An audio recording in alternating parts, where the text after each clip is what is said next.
think my cons are more so towards the elderly or the older folks because, as they say, you can't train an old dog new tricks. Mm. And they also say you can take a horse to the water, but you can't force the horse to drink it. So um, I don't know what they plan on doing in regards for making AI more easier for elderly people to use, or for them to be able to understand it more. Because, for an example, there's a lot of our elderly folks, whether they're like 40, no, I'm sorry, not 40. I'm so sorry. I am so sorry. I like that. But, Throwing like, middle agers under the bus. I'm so sorry. I did not mean that, but I daily apologize. Um, but, like, 60, 70, 80, those people right there, it does make me worry a little bit because, they have like 401ks and savings.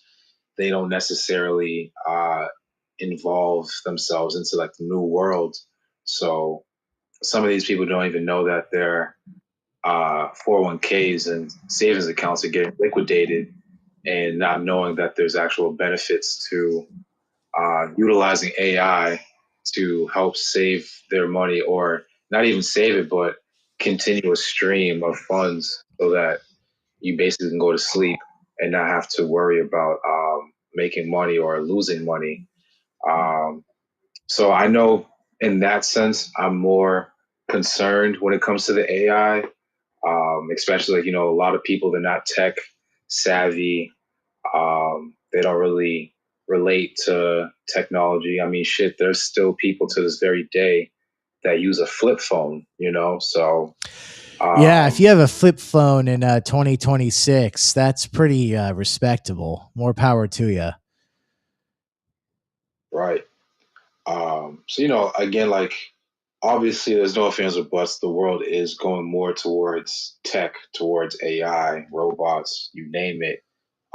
So, with that being said, what is it that the tech people or the government or whoever is controlling AI, what is it that they can do more so for them versus teenagers or people that are my age? I mean, I'm 31, middle agers or anything of that sort, because we're more accessible to using tech, or whether it's social media or anything of that sort. So I feel like we have a little bit more of an eligibility to indulge in it or learn or practice or invest or anything of that sort.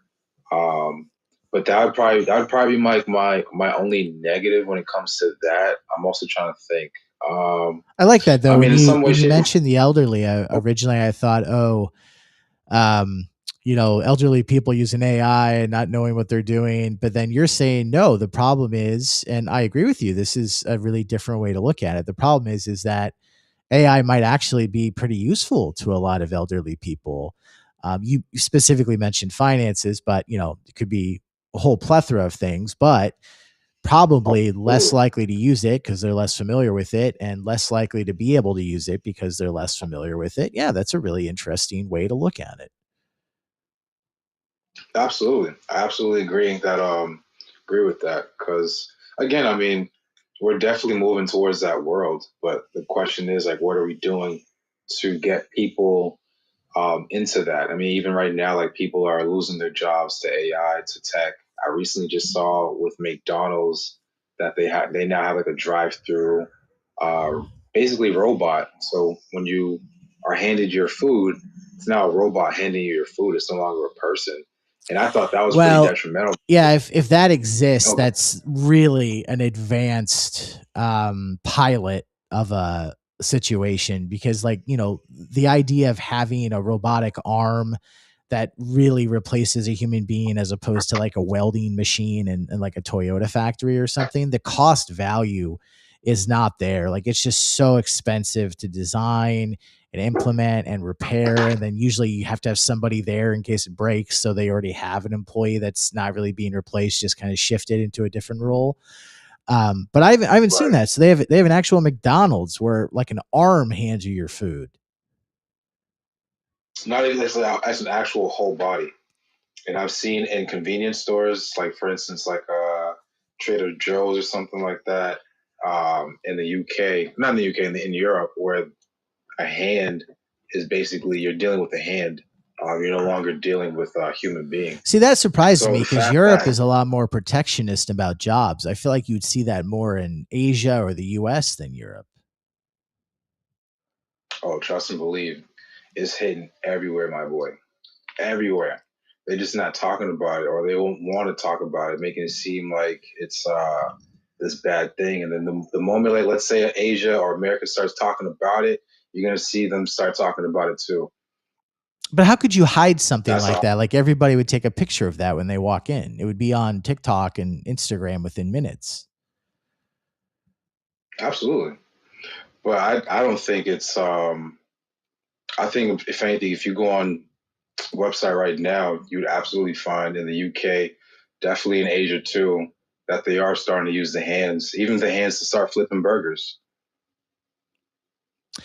Yeah, Because like I I think said, I Ireland's wouldn't be invested in that. surprised if they have pilots out there, but just how expensive that sort of physical manifestation of AI is, or whatever we want to call that software that's being utilized, it's really going to be quite some time. But so, for instance, if you look at Boston Dynamics is that company that for some time You now on has been putting the YouTube videos out of these lifelike robots that have been getting more and more lifelike, and they can just do like crazy things.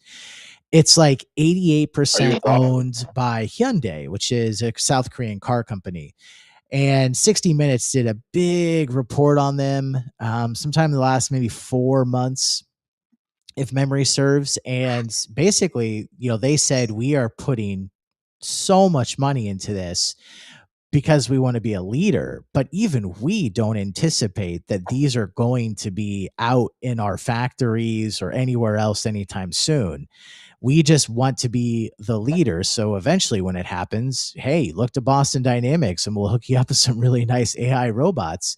But they were not at all shy about talking about how long it's going to take for this to become normal and how expensive even then it's going to be. It's going to be limited to like manufacturing or very specific use cases, not a McDonald's drive through, not a convenience store in Europe. So is there somewhere that's doing something for just kind of novelty's sake or just as a test? Probably. But to have this actually be rolled out and start taking people's jobs in those categories, I think it's going to actually be quite a long time before we get anywhere close to that. Now, the idea that AI would take people's jobs, like that's different. Like there are definitely industries that I would not encourage people to go into because who knows how long they're going to be around. But that's more like computer work as opposed to the physical in and out of some sort of fast food or convenience store, right? Does that make sense? Yes, but I wanted to ask, are you in Boston? No, I did my undergrad in Boston. Okay. 'Cause I heard you talking about the dogs, and I was gonna say I've worked with the dogs, and I can put it up on my profile to show that I You're talking know about the the doggies. Boston Dynamics like four-legged sort of robot. Yeah, I've done some work with them over in Northeastern. Oh, you said Northeastern? Oh, sure, yeah. So yeah, I definitely know about that. I mean, I agree. I agree. Before they start putting stuff out more, it's definitely a test run. But it's just the fact that they're so quick to do this. I would think it would take a while before they start testing this shit out before anything else. That's why I kind of put an emphasis on. That's why I didn't even talk about it being a test. It's just, I mean, at this point, it's already out there. No, but I mean, at It's this just now. point, I mean, I'm not a technical person. I'm an MBA student at the current moment. I did my first year. I have my second year coming up here in the fall. I've worked as a radio and podcast journalist for a really long time, so I don't have this sort of technical background. But everything that I have read and watched and listened to, we are really far away from any sort of robot popping up in someone's daily life, either at home or at a business that they regularly go to, a Starbucks, a McDonald's, a convenience store, whatever it is. What? I don't count like the You see the Ramba, robot that the did this? cleaning robot in that, but like a humanoid robot, like that's so expensive. And every new thing that you teach it takes so long for it to master that task. Well, I mean, just look at ChatGPT when they first introduced it to us. Yeah, but that's all software. That's not manifestations in the physical world. I mean, that's a completely different game. I'll try to pull this up and maybe I could play a snippet from it. This they've done several reports on Boston Dynamics from 60 Minutes over the past however many years. But this most recent one we actually talked about in one of my classes, and I gave a presentation where I mentioned some figures from the most recent 60 Minutes report. I think maybe it was January or February when it came out. I'll see if I can find it really quick. And it's If I may, really advanced and it's really interesting and perhaps even scary. But Boston Dynamics and Hyundai, which owns like 88% of the company and is basically financing all of its research, they all said over and over again, this is not going to be in people's homes. It's not going to be in factories. This is a proof of concept and we're getting better at it. But this is nowhere close to being implemented. may I ask you a question? Yeah, yeah. With Gemini, ChatGPT, Perplexity, and all those apps, understanding that it's data based, wouldn't it be quite easier to use that with an AI humanoid, knowing that like they already have our information in regards to using Chat GPT. So in some way, shape, or form, wouldn't that be just somewhat easier for them to gain our information or how to operate with the technology because of just with these apps that we use on a day-to-day basis?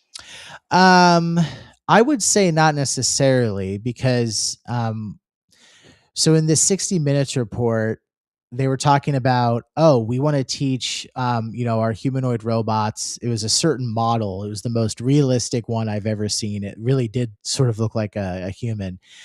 And they were like, we're trying to teach it a new task that mirrors a task that workers do at a Hyundai plant somewhere in the United States.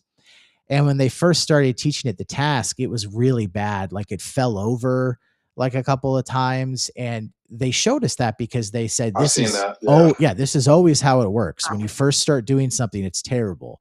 And then what they did is they actually digitally using the software, whatever the code is that's in this humanoid robot, they were testing like 1,000 robots doing the same task over and over again. And you could see that visually on a screen. And some of them were falling over, some of them were succeeding.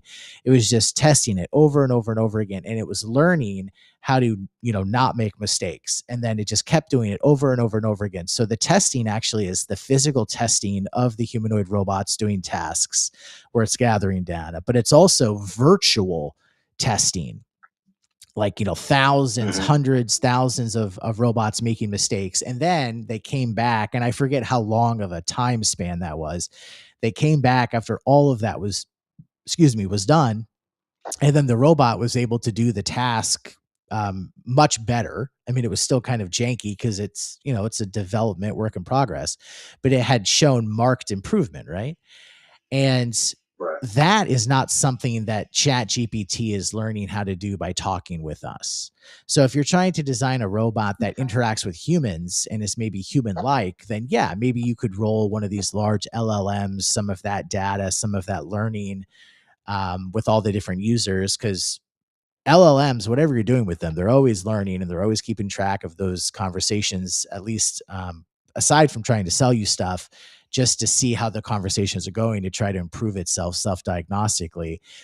I don't know that that's going to help a robot in a factory, but if you try to design a humanoid robot to hang out with someone who was old and had a disability and needed someone with them at all times, and that someone could be an AI robot, yeah, maybe an LLM would be useful. But at this point, I don't see a lot of crossover from how we use ChatGPT and other LLMs to a humanoid robot working in a factory.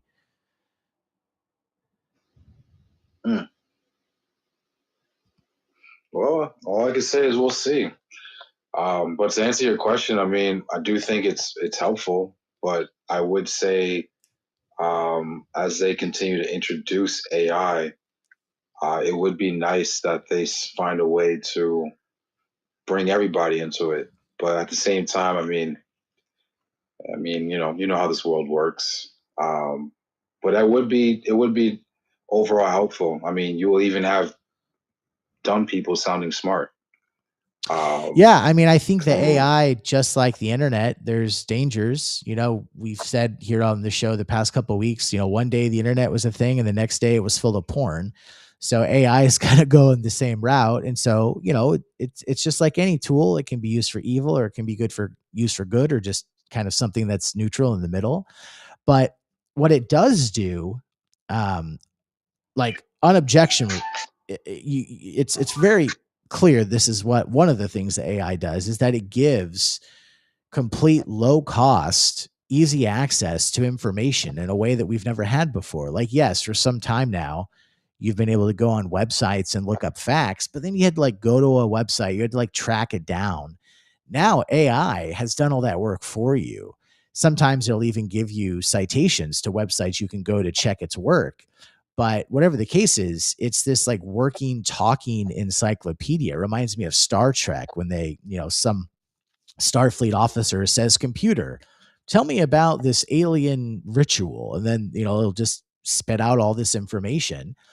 It's just an easier way to get information. So I assume right, someone who's looking for information is going to have an easier go at it using AI. I certainly have had that happen over and over again in my life over the last 4 years.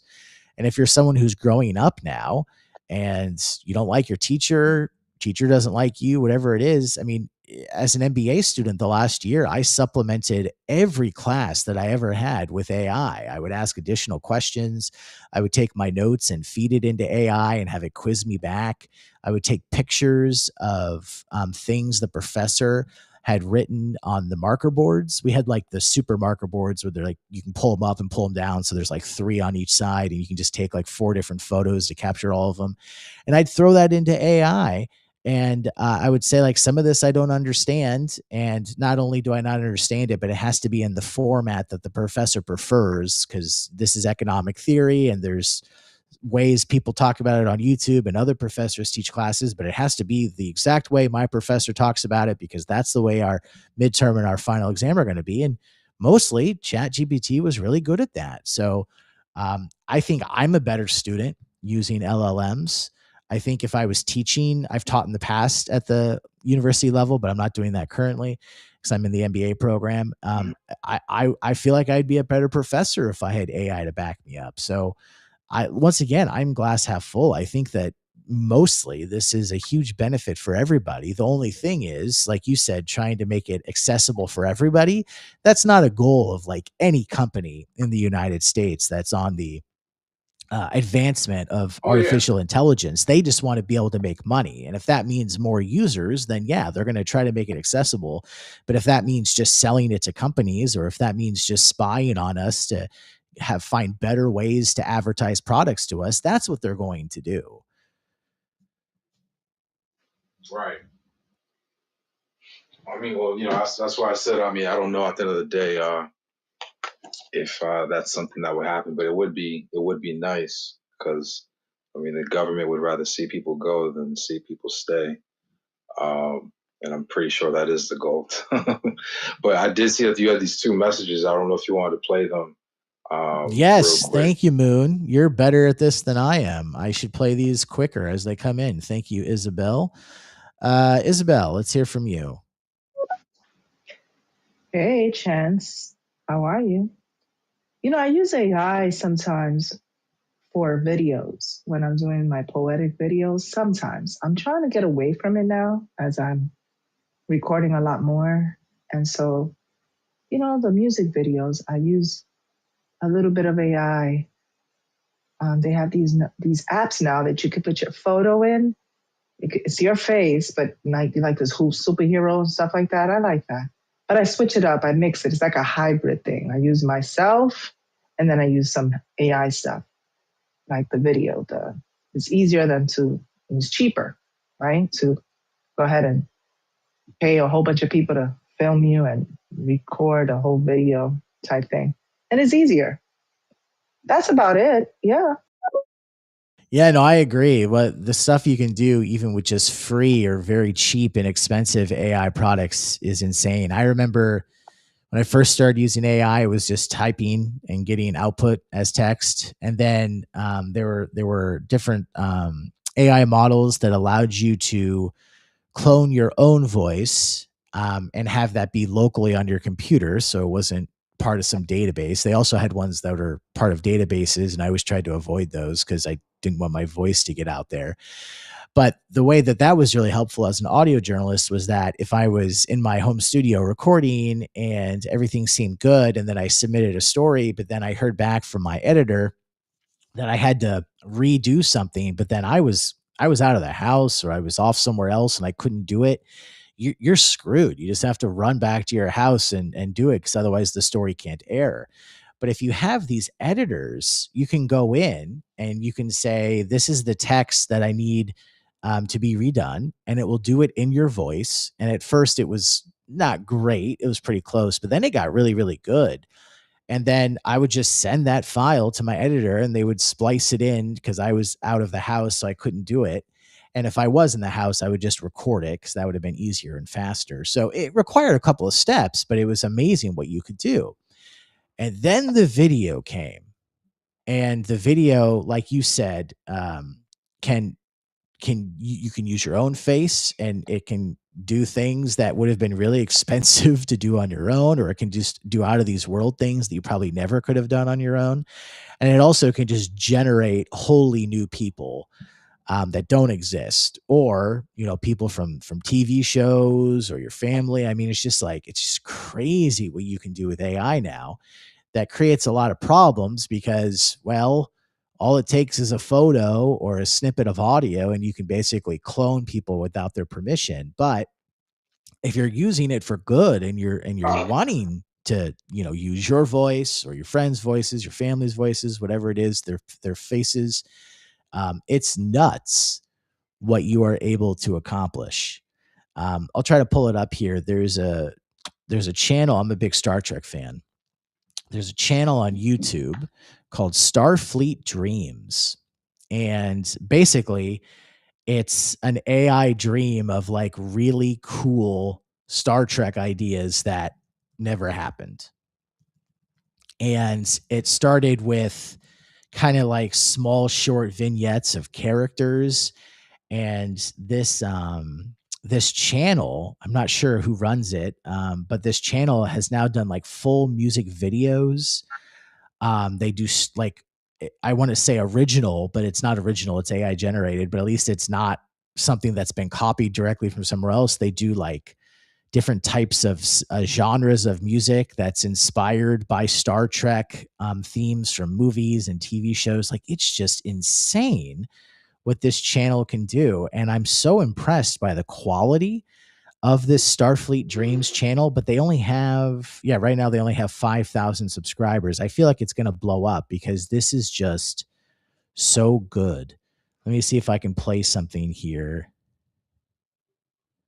Yeah, okay. So this is the Sisko tribute. So if anybody is aware, Benjamin Sisko was the commander and then captain of Deep Space Nine. It was the whole arc of the Dominion War, and at the very end of the series, he had this like really mysterious disappearance. He's not dead, but he's not alive. He's with the Prophets. That may make no sense to anybody out there, but the guy Avery Brooks, who played Commander and then Captain Sisko, has basically said he's never gonna reprise the role, and he's like kind of an odd guy and like doesn't even engage with the Star Trek fan community like almost all Star Trek actors and actresses do. That's one of the things about being in Star Trek is even if you're in one television episode, you can go to conferences and conventions the rest of your life, but he doesn't really do that. So he's this mysterious, really, really talented actor, and his character could come back, but he probably never will because Avery Brooks is kind of a weirdo, to be frank. But This is a Starfleet Dreams tribute to the Cisco. Over on stereo, you're just going to hear this, but I have a live YouTube stream that I'm doing right now as well. So if you're over on YouTube, or if you check out my YouTube channel afterwards, you'll be able to see that. But I'll just play a little bit of this. This is Starfleet Dreams, the Cisco.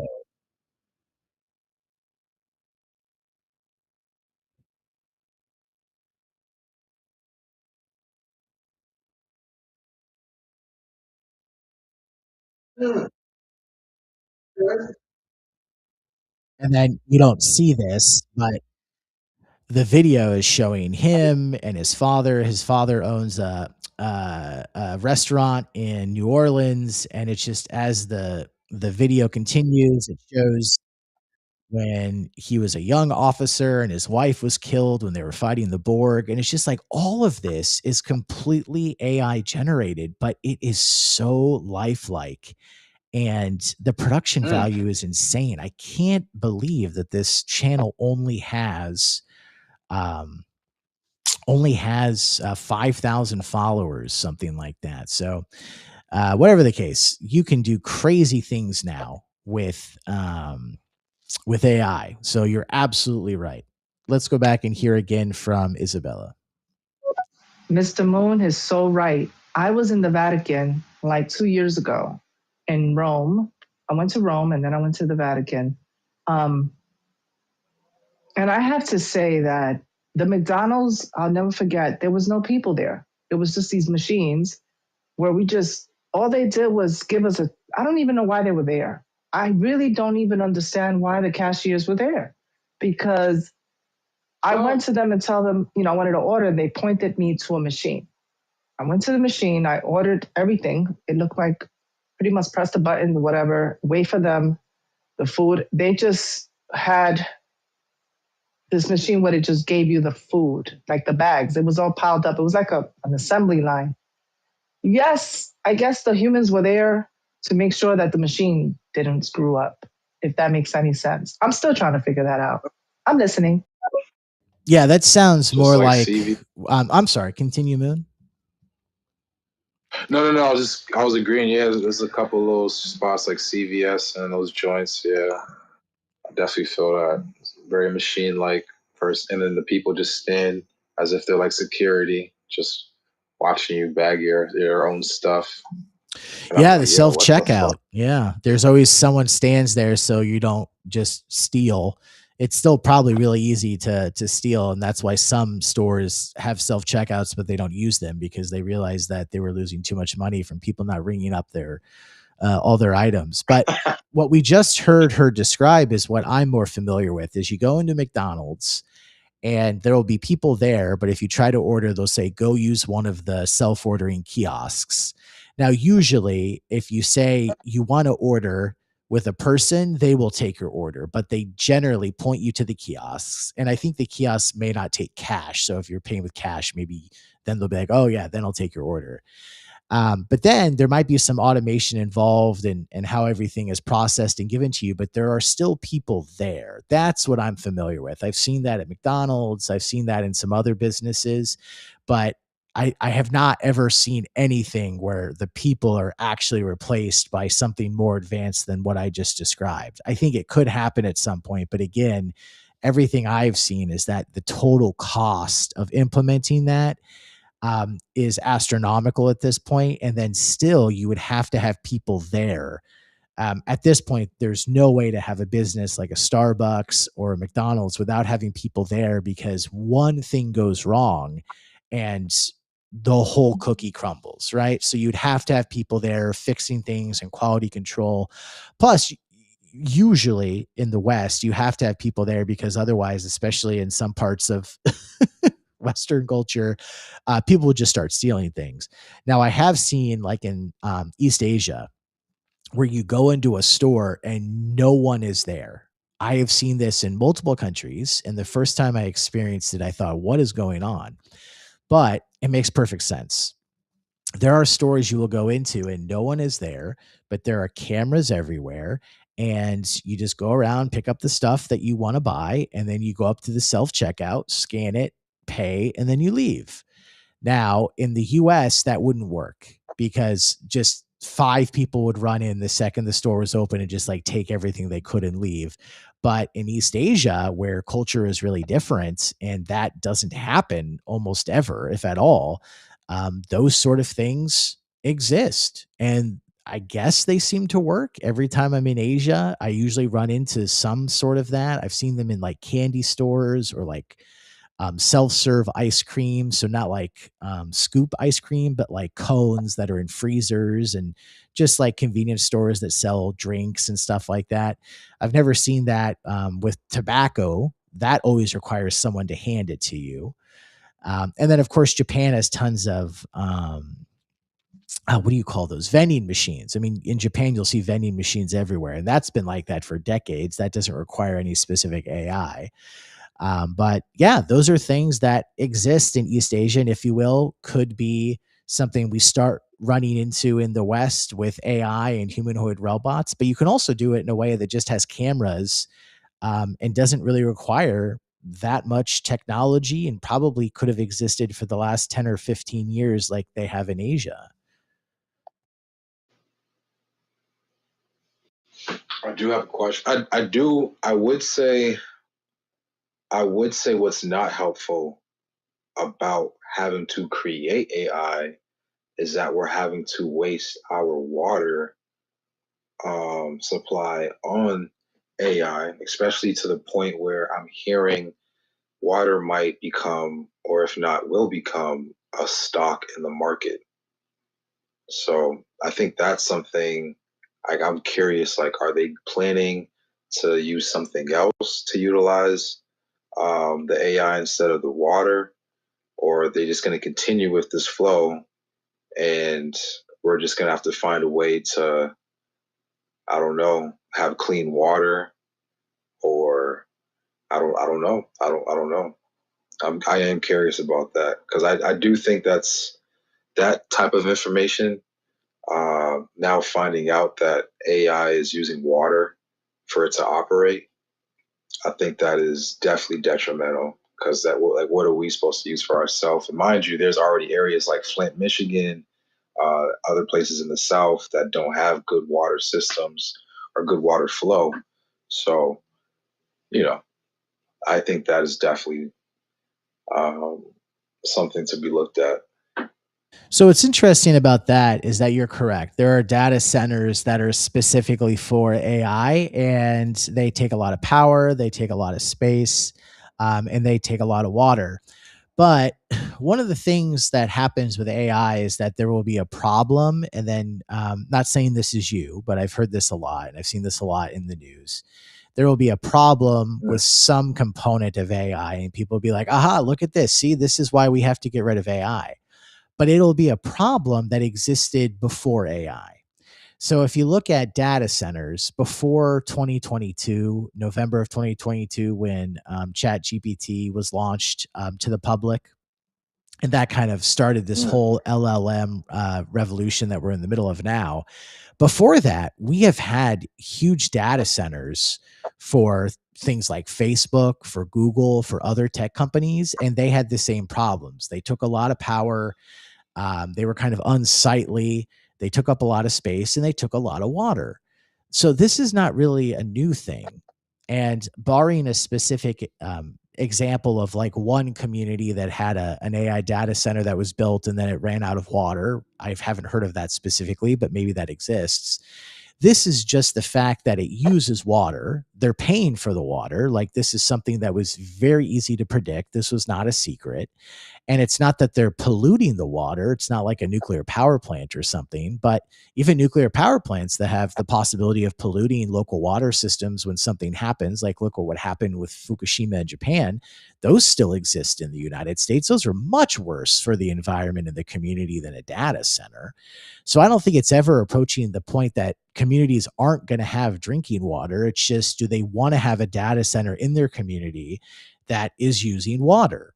Some places in the United States have a lot more water than others, but I don't believe the data centers are taking water so people can't drink it. It's just, well, we don't like data centers, and there are actually some really good reasons we can point to why maybe data centers aren't good for our community. But I don't think it's ever approached the idea that they're not going to have water. And if that did happen, that's terrible planning by the local government that had to approve the data center. I mean, all of this stuff is planned. On yesterday's show, we talked about a What it data sounds so. center that's being built in southern Ohio. It's the largest AI data center in human history. It's the largest one. It's been approved to be built. And the community actually is really for it. It's a very specific reason. They have an old plant out there that's just been sitting empty, and they can repurpose the land. And it just kind of fits exactly what this community needs. So maybe that's not a good example, because generally sentiment has turned against these data centers. But if it was always terrible to have an AI data center, no community would want it. It just has to really fit the situation of the community. And now that they've been getting a lot of bad press from communities that maybe now feel like it was a mistake to have these data centers move in, anyone who is just kind of open to the idea is perhaps closed off. And data centers, AI data centers, are maybe going to have to be very strategic about the communities that they approach, because these are communities that, because of something they had in the past, they kind of have an opening for where a data center really makes sense. Right, right. But you don't think it would be possible for the government to make that type of strategic idea for them to, yeah. I mean, we've already talked about it before. Not trying to put it out there entirely, but I mean, it is a chess play to reduce numbers for sure. Taking water away would absolutely be a beneficial chess game, chess piece to be played from people. I would Explain think that so. a little bit more, because once again, I don't think data centers are, if it came down to a local community doesn't have enough water to survive, the data center would stop getting water. I don't think that that's ever happened. I think this is more of a fear and something that the community says, why are we letting the data center use any of our water, rather than some sort of move to take water from a community? Can you give me more detail about what you're talking about? So I'm curious, why do you say database? What Data is centers, what are these? these new I'm sorry. gigantic, Sorry. huge sort of campuses. They had them previously, and they still do make them just for tech companies, but then sometimes they're branded as specific data centers for AI. So just like you could have a factory that could make a bazillion different things, you could also have a factory that makes children's toys. So this factory is labeled as a children's toy factory, but before that became really popular, we had factories before that, and they were all kind of similar. But now we have, at least popularly, people think we have too many factories that make children's toys.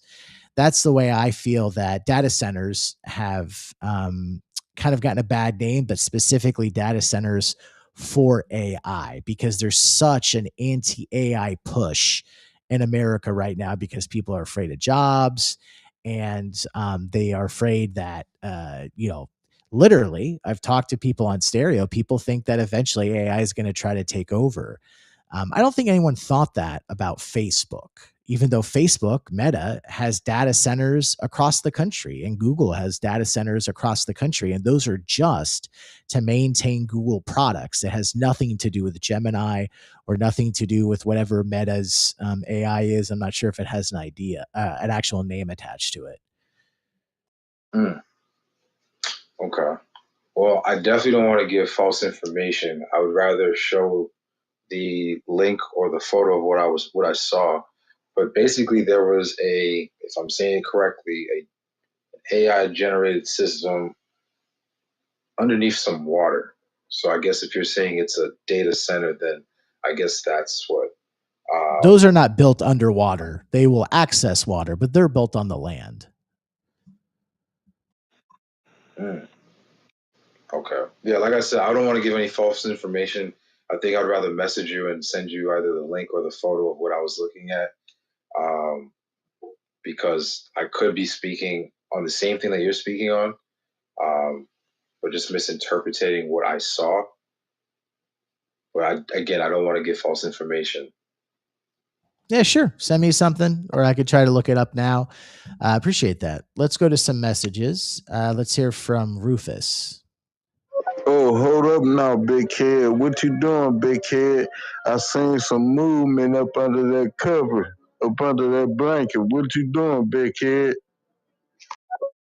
That was weird. Let's not hear from Rufus anymore. All right, yeah.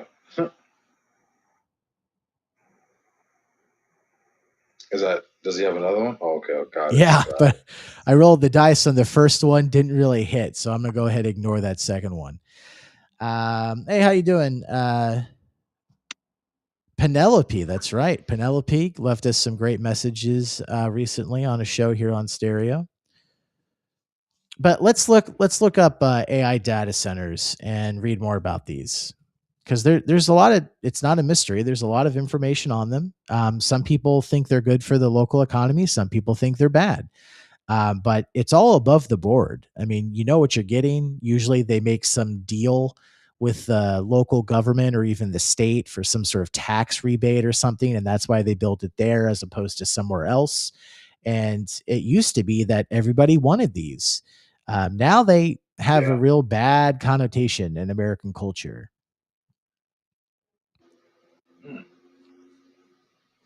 So I definitely see that you are advocacy for AI. Yeah, I mean, I think AI is wonderful and it is by far going to help rather than hurt.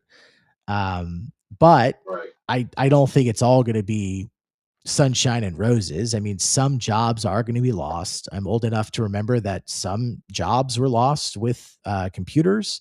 Some jobs were lost with the internet, but who would go back and get rid of the internet or computers? Maybe more than zero people, but the vast majority of Americans are happy with the fact that we have computers now and smartphones and we have the internet, even though the internet has social media. I mean, like, who would go back to not having the internet? And I feel like AI is going to be even more so, like 10 times that feeling. 20 years from now, certain industries probably are not good ideas to go into.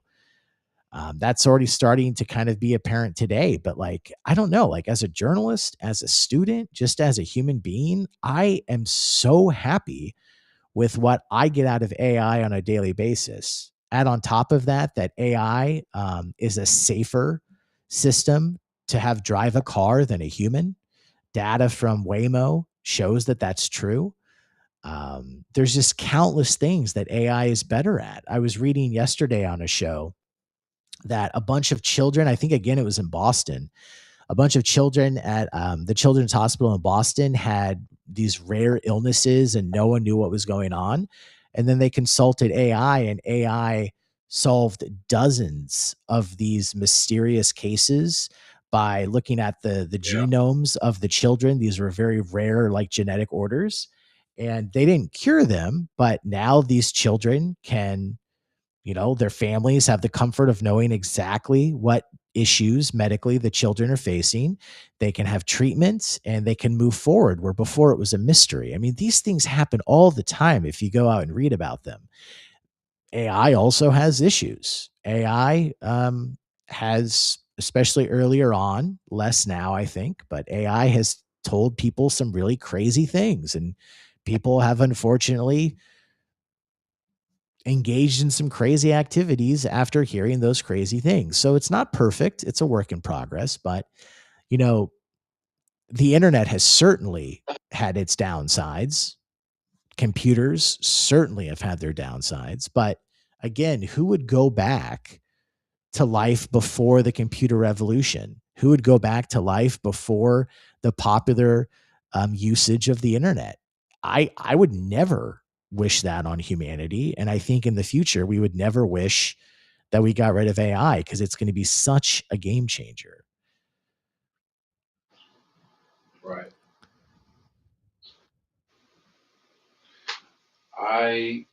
So where do you see the development going in the next 10 to 20 years? I think it's going to be slower than what we're being told. I think we're really going to have some limits. They're going to find that it's going to be a lot more expensive and a lot more difficult to develop these humanoid robots. It's going to be a lot more difficult to get LLMs to show like drastic amounts of improvement, to get rid of the hallucinations where they just make stuff up and to make them even more lifelike. I think is actually, anytime you fine tune, if you tell me I need a 10-page essay about some business topic, as an MBA student, yeah, I could give you that. But then when you say, okay, this is like, all right, I need you to make this like an A+ final paper. It could take me weeks to go through the revisions to get rid of every single problem that's in that paper. I know that this is like a very simplistic representation I'm rolling with here, but I look at AI as the same thing. In the last 4 years, they've made tremendous success. But to get through all of the issues that still have persisted and to move even further into agentic AI, which is this AI that everyone thinks we're going to move into, but we haven't really even started that process yet.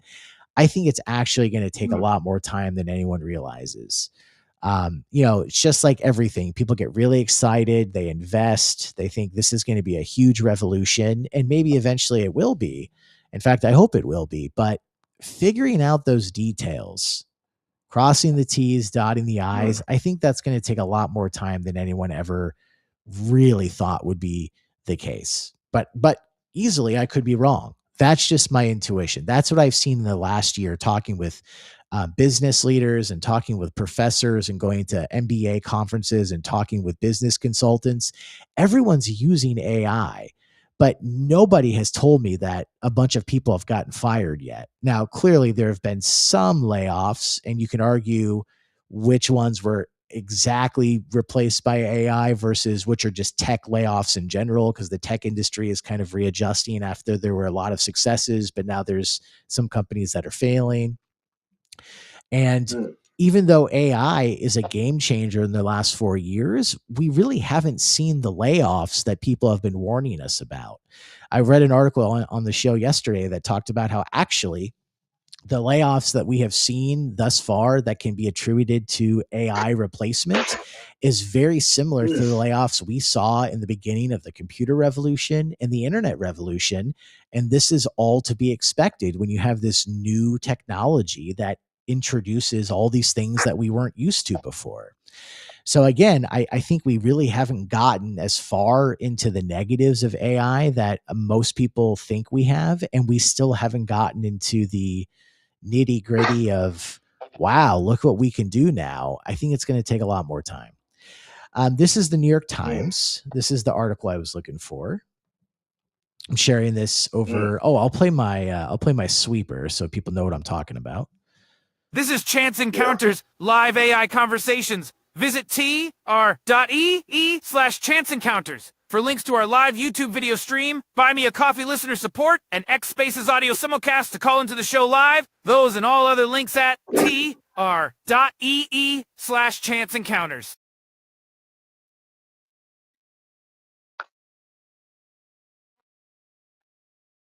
And this article from the New York Times. The cloud has sound, the unrelenting and unseen cost of AI data centers. As tech giants rush to build infrastructure, some residents who live near data centers say a constant low-frequency vibration is ruining their health and homes. The heartbeat of the artificial intelligence economy sounds like a low-frequency thrum on a neighbor's central air conditioning unit, an airplane flying overhead at high altitude, or a truck engine idling down the road. But it feels like the vibrating, rhythmic pulse of a subwoofer from a party that will never end. Yes, the cloud has a sound, and some who live closest to data centers that emit the noise have reached their wits' end trying to block it out. Residents in 3 small cities last month, this was in, when was this out? Oh, this was this month. So this would have been in May. Residents in 3 small cities in May filed lawsuits against data centers specifically about noise. The United States has more than 3,000 operational data centers with more than 1,500 in development. They have been the backbone of the information economy for decades, operating largely in the background of daily life. So, once again, data centers are not new. This has been going on for a very long time. The boxy industrial facilities house thousands of servers and chips to process billions of operations daily and store vast amounts of data. The memory chips generate heat, and they need giant industrial fans to keep them from melting. Many data centers also use diesel powered generators since the grid often can't support such heavy power needs. The demands of artificial intelligence, which require far greater amounts of computing power and cooling infrastructure, have led to a burst of data center construction. Today, nearly 40% of homes are within 5 miles of at least one operational data center, and more of them are creeping closer. The humming of these cooling systems, the rumbling of the generators, and the whirring of fans can be heard and felt for hundreds of feet and even up to a mile away. Some of the noise consists of infrasound, ultra low frequency sound waves that fall below the threshold of human hearing. Instead of audibly hearing these extremely low frequencies, people physically feel them as pressure fluctuations, much like the deep vibration of a bass drum shaking your core at a concert. This can leave the traditional gauges of noise and solutions for dampening it inadequate to meet modern needs. Some residents living near infrasound frequently report chronic sleep deprivation and insomnia, headaches, internal ear pressure, and anxiety. Many times, the law does not help. Noise pollution is regulated at the local level through a thicket of zoning ordinances, which were originally written to address loud block parties, barking dogs, or construction noise, not the round-the-clock industrial hum of a data center. There's no relief at the federal level because the Reagan administration defunded the Environmental Protection Agency's Office of Noise Abatement and Control in the early 1980s. While regulations exist, a professor of environmental health sciences at the University of Michigan says there's nobody home at the EPA to actually enforce them. They held that office up as an example of regulatory overreach, like how dare the government tell me how loud my lawnmower can be, said the professor. But residents are now pushing to fill the regulation gap. The 3 lawsuits argue that while the data centers often meet basic zoning codes, the constant humming and vibrations cause significant depreciation of property values and loss of quiet enjoyment for nearby homeowners. The plaintiffs want compensation for damages and to force companies to improve sound safeguards. Let's see here. To combat noise, the industry is moving towards liquid cooling. Instead of using loud fans to push air, servers are submerged in special non-conductive fluids or have liquid-cooled cold plates sitting atop heat-generating processors. This can reduce the noise of a data center by more than 50%, but it is much more expensive to install.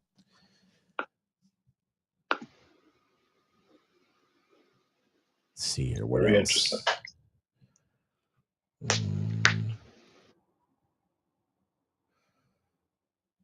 Just some specific details about the cities. I think that's about everything. Yeah. So this was a specific article that I grabbed from the New York Times because it was talking about kind of like the hidden costs of data centers. But this is a very specific thing that they pointed to 3 cities. A lot of the things they say that are true are according to experts they spoke to, but these things are not proven to be true. I'm not saying they're not, but it's just they're talking to people who are saying that these are issues. But when the local government approved these things, once again, these data centers have been around for so long, they had to have some sort of an idea that this could be a possibility that people would have difficulties with, and they still allowed it. So at the very least, maybe there needs to be better thought given to these before they install them. There needs to be thought given to hidden costs, if you will, on the people that live near these data centers. But to be completely honest, this sounds a lot like, as a reporter in radio, I've done some reporting on people that live next to factories and people that live next to like old power plants that have been shut down. And, there's often like an increased risk of cancer in the area, and pollution, and breathing problems for children and adults. And I'm not saying this to say that this is normal and people should stop, complaining, but it is normal when you live next to something enormous like this, or even the remnants of something enormous like this that maybe hasn't been active for several years or longer. There are costs. This is something that is outside of data centers. It deals with lots of different kinds of large structures of infrastructure. And unfortunately, in the United States, a lot of people have had problems like these, and they really haven't had any sort of relief. So I say that just to say that data centers seem to have a special kind of flavor of the problems that they create. But these are not new problems. Talk to people who have been living next to like tire factories for the last 40 years, and they probably have a bunch of problems as well. I see this as a problem with just large, gigantic structures, and the fact that we have allowed people to live next to these and not really taken their concerns into consideration for the entirety of my life and even predating my own life. So once again, I'm not saying these concerns aren't real, but this is not specifically something with data centers. This is not specifically something with AI data centers. This is something with large buildings, where there's lots of things going on. And for some reason, it was decided a long time ago in the United States that it was okay to build these next to a bunch of houses. And that probably was a terrible decision.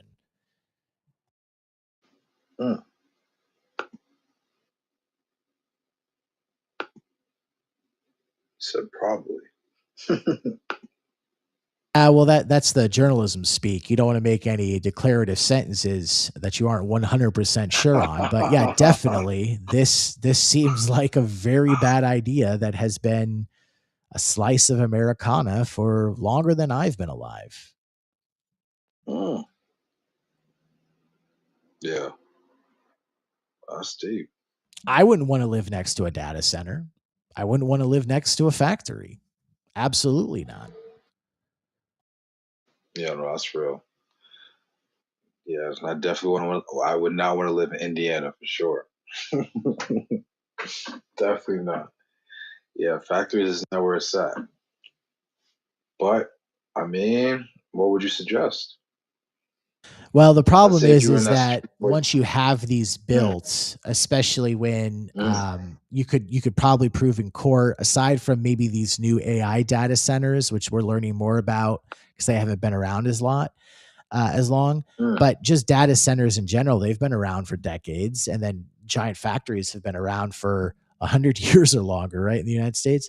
So you can't legally, you can't probably do anything for the ones that are already there because they were allowed to build, and the local government or the state, whatever it was, they were well aware of the risks, and they said, well, it is what it is. So the best case scenario for these pre-existing data centers and factories, whatever they are, because they all represent similar yet also unique problems, the best you could do is to pass some new regulations, because you can pass new regulations at a state or federal level that affect things that already exist. If it's new regulations for auto emissions, usually what it means is the cars that have already been sold, or the cars that have already been built or will be built in the next however many months or a year or two, are grandfathered, so they don't have to change. But then all new construction has to be better. All new cars have to be better. But you can still affect previous construction, previously existing items in ways that are reasonable, so that they won't be shot down by the courts. So you could say that, within 10 years, usually you have to give some sort of reasonable amount of time to make these changes. Within 10 years, all AI data centers in Massachusetts. That was one of the cities. It says Lowell, Massachusetts. All the AI data centers in Massachusetts within the next 10 years have to move to these cold liquid suspension methods rather than fans, so that the chips don't melt, and it's more expensive, but then it creates less of these low frequency rumbles that are driving the local people insane and they can't sleep. That's something that maybe the courts would enforce, because you give it a very long amount of time, 5 to 10 years.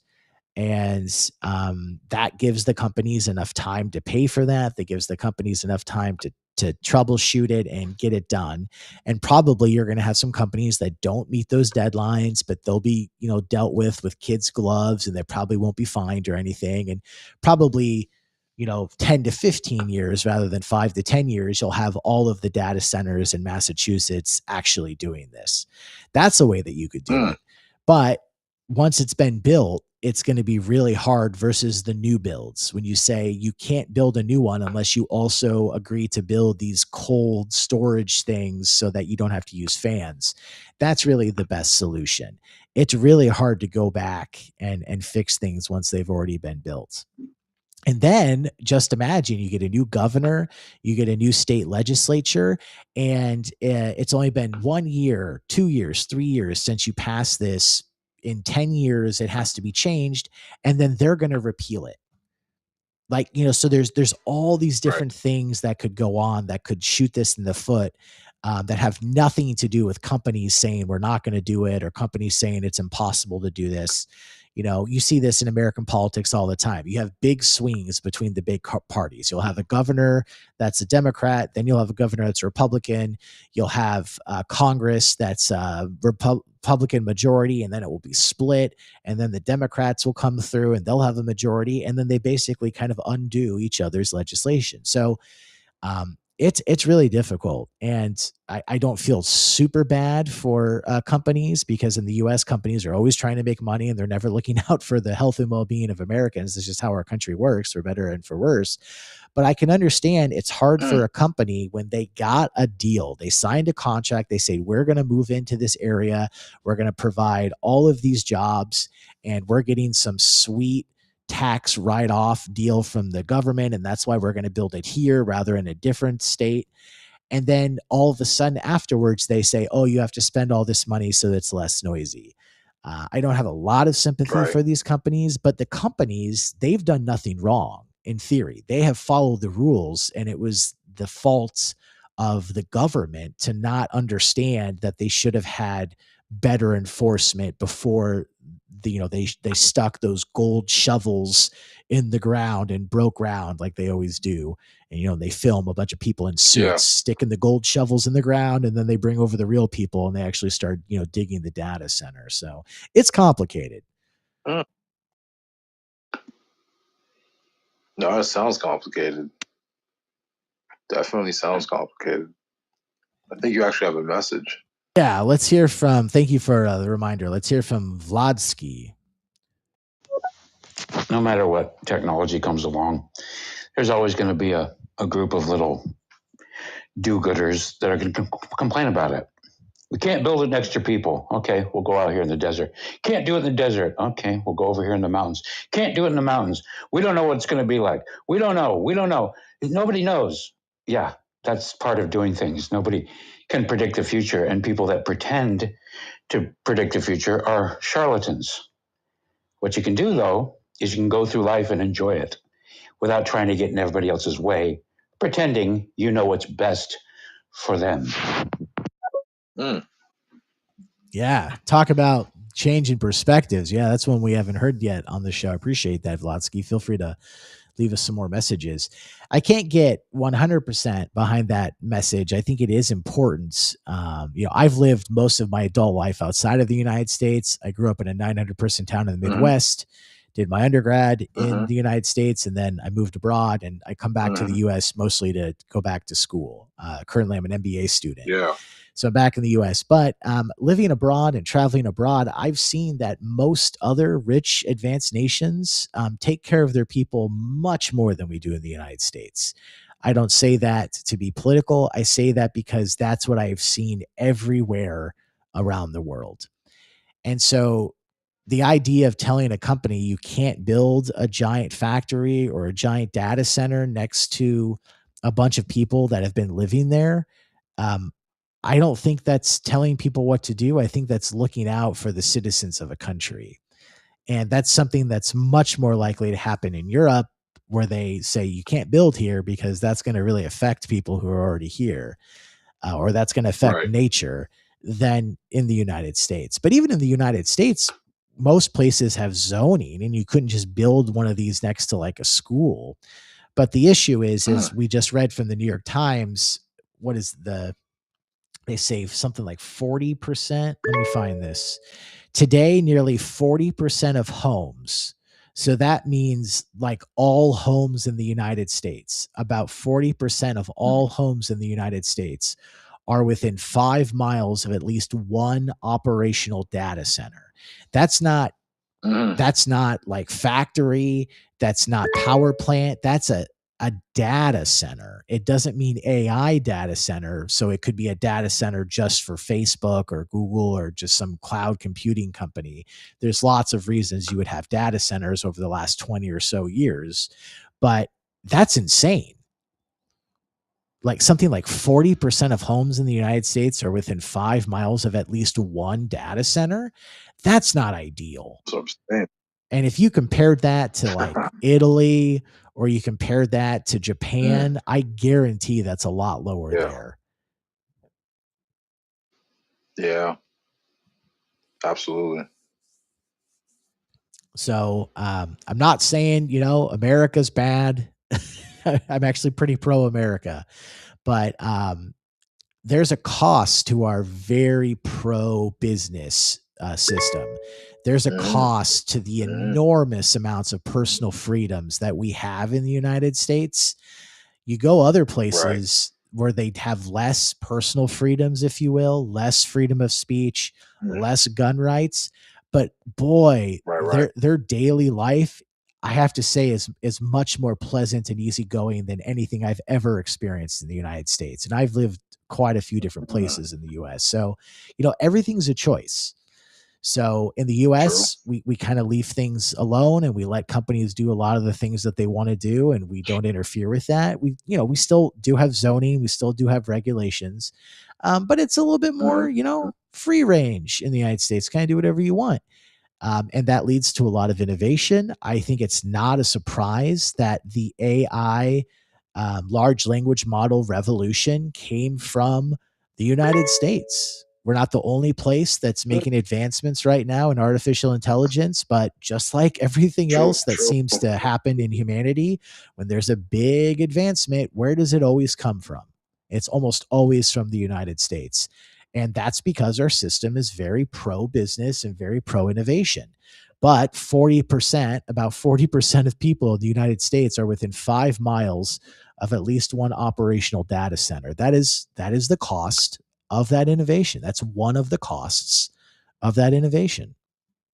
Let's these messages are piling up. Let's hear from we'll hear from Anna, and then we'll hear from Vladsky again. Hi, your topic is AI helping or hurting humanity. I don't think we know enough yet. Honestly, I think it's still early days, but I do know it's affecting people's mental health, because there is something called AI-induced psychosis, where people are getting therapeutic help and then they're being told it's everybody else's fault. So it's kind of breeding people who don't take accountability. I mean, in my job, I find it really useful.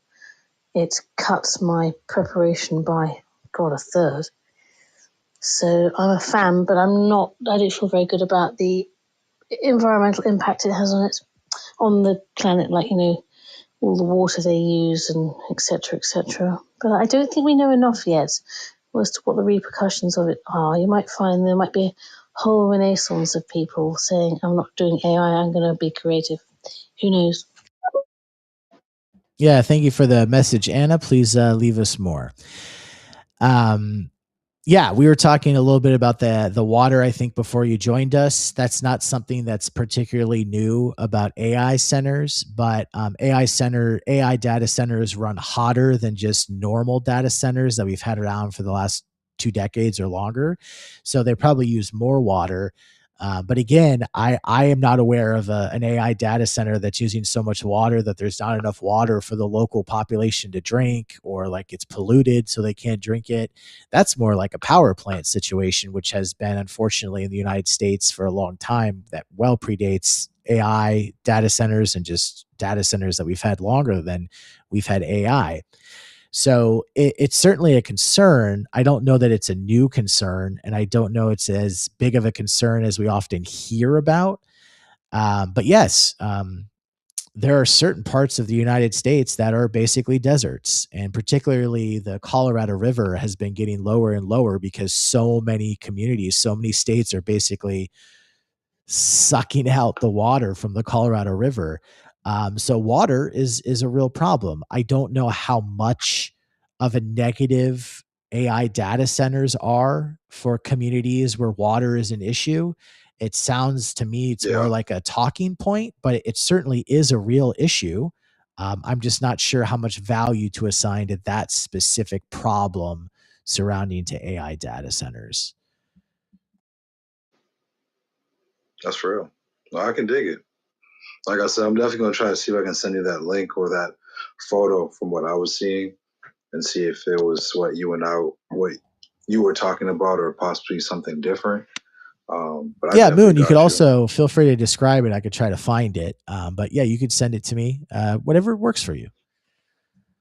Man, it was just like a machine, and it just seemed like it was just underneath a whole body of water.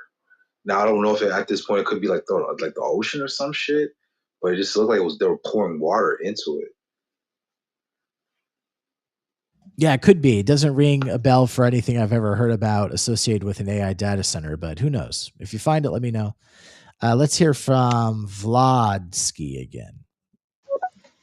Yeah, governments shouldn't take care of people. That's what families and neighbors are for. Governments should secure borders and resolve contract disputes and everything else that can fuck off. You want somebody to take care of you? Go to church. Go to grandma's house. Go to your mom's house. Don't go to the government to take care. The government will never, ever, ever take care of people. As soon as they say they will, watch out. Because then you got euthanasia programs in Canada. I believe we have euthanasia like in Oregon as well, if memory serves, but I'll have to look that up. Yeah, Vladsky, to be frank, I'm American born and raised, doing an MBA program in the United States now, but my adult life has been pretty much entirely outside of the United States. And what I just heard from you, not assigning value to this, but what I just heard from you was a very American response. Every other advanced rich nation operates on an entirely different principle, where the government is expected to take care of its citizens. That is the world norm. I'm not assigning value to that. Once again, I'm just telling you like it is. But the world norm is that the government does take care of its citizens. And in the United States, where that's often not the case, it still does. I mean, we have the Affordable Care Act, quote unquote, Obamacare. It made it so that companies could not deny you health insurance because of pre-existing conditions, and it standardized a bunch of different care across all the different plans and was supposed to have subsidies, but those kind of have gone by the wayside, and that's a different discussion. You also have Social Security and Medicare, Medicaid. You have food assistance, quote unquote food stamps.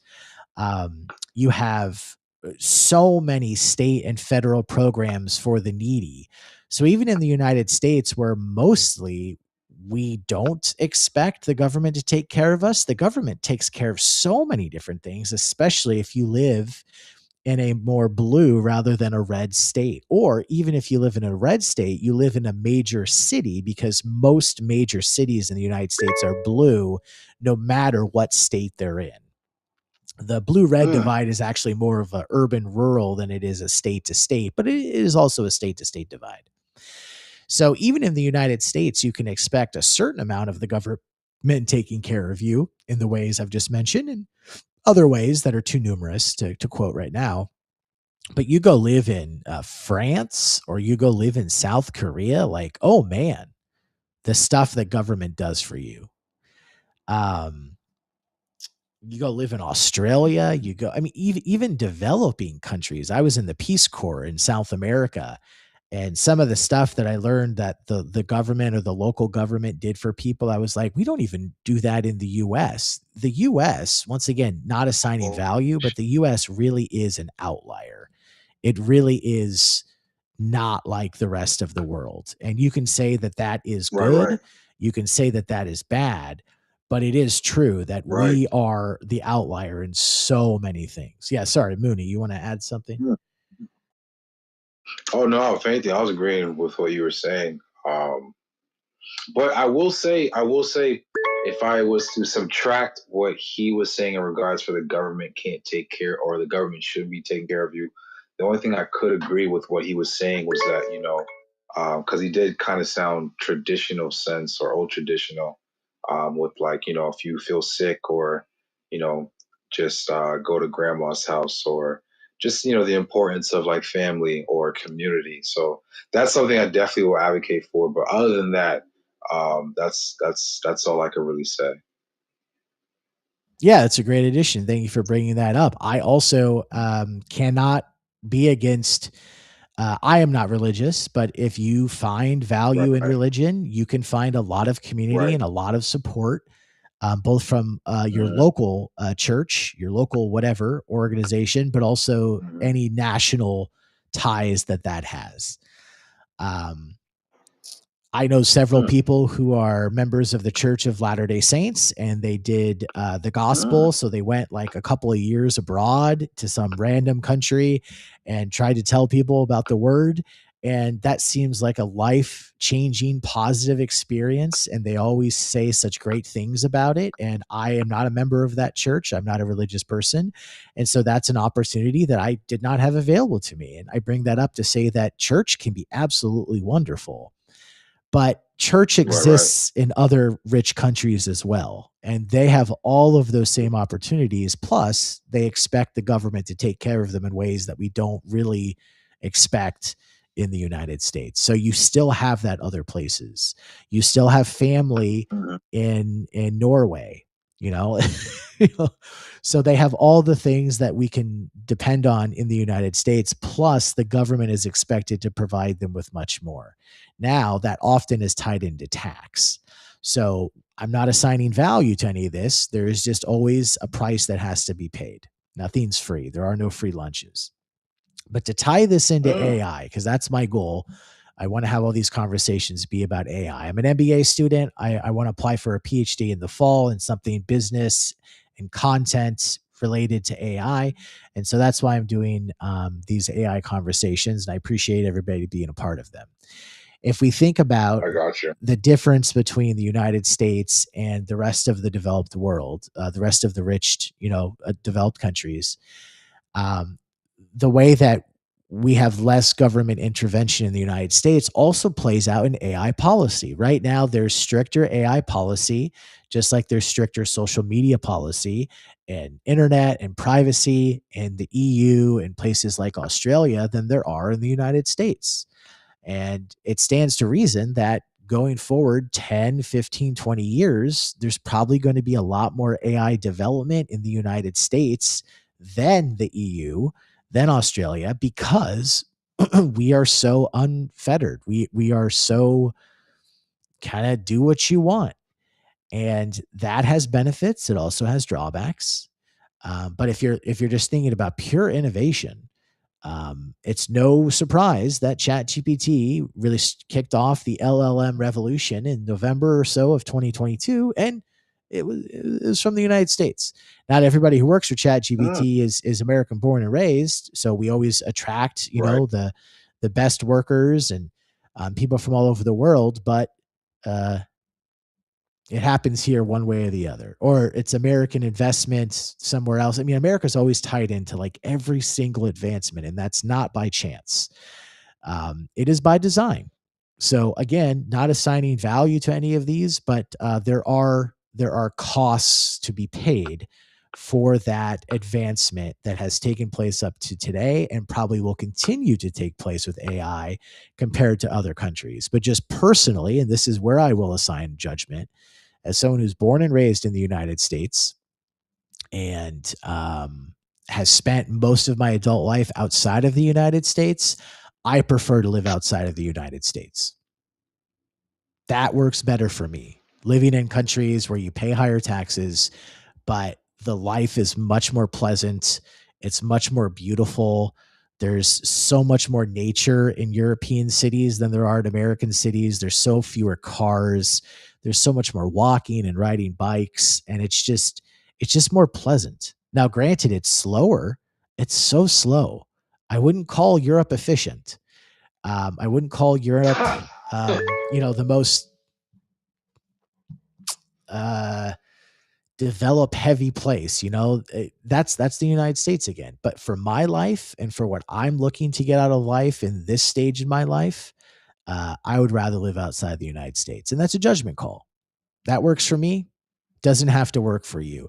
But I just want to point out that there are other places where people have families, they have religion, they have AI, they have technology. It's probably not developed in their own country, and they're paying more in taxes, but boy, is their life pleasant. And I prefer that generally, to be completely honest. If I may ask, yeah, Moon. What part of Europe are you around? I've lived in Scandinavia. I've lived in Germany. I've lived in East Asia. I was in the Peace Corps in Latin America. I lived in Australia. I lived all over the United States. Yeah, I've kind of been around. So I'm guessing no kids, just you. Yeah, no kids yet. Not writing off children completely, but yeah, it's kind of hard. I've never bought a car. I've never bought a TV. Okay. Nothing wrong like with that. I move around so much. It's much easier just to not have things. And I've just gotten used to watching anything I need to watch on the biggest laptop I can possibly have. But like, I've just been without so many things, and it's been fine because I've really enjoyed kind of exploring the world and finding places that, whether or not I thought they would be places I liked, sometimes those assumptions turn out to be true, and sometimes you never know until you move somewhere. But it's been worthwhile, and it has changed me. I can't think of like specific events, but just living so much outside of the United States, I go back to the United States, and I think we have the best universities by and large in the world. American university culture is the best in the world. The amount of and extracurricular activities, the way that you engage with your professors, the way the professors actually want to teach you, as opposed to so many universities I've attended outside of the United States, where it's basically you do the readings and you go to class because you have to go to class, but the teachers don't, teach you anything.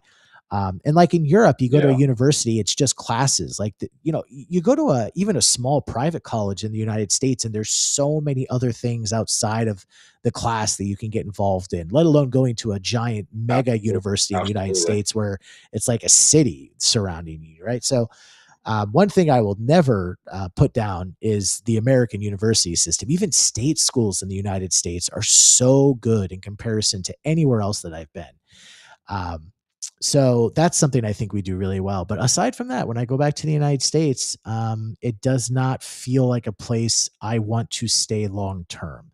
It feels like a place that will Hmm. always be home because that's where I grew up Hmm. and that's what I am. But it does not feel like a place that I want to actively call home, even though it will always be my home, if that makes sense. Absolutely. Absolutely. I'd probably say my last question would be, do you miss the American food? Um, that's a good question. Um, I don't miss American groceries. Groceries are usually cheaper and better quality in Europe and in East Asia. Like it's just American groceries. It's so even when you go to the grocery store, half the stuff that's there is like processed. So I don't miss American groceries. A lot of American food, if you Yeah. will, is based on European food. So, they have most of that stuff in Europe.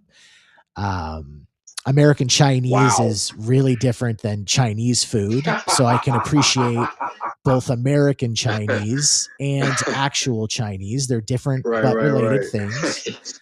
I haven't spent a lot of time in Central and South America, so I do miss that sort of food, like Tex-Mex or just Mexican food in general. And you don't see that a lot in Yeah. Europe and Asia because there's less immigration from Central and South America to Europe and Asia than there is to the United States. So yes, I definitely miss like burritos and chorizo and things like that.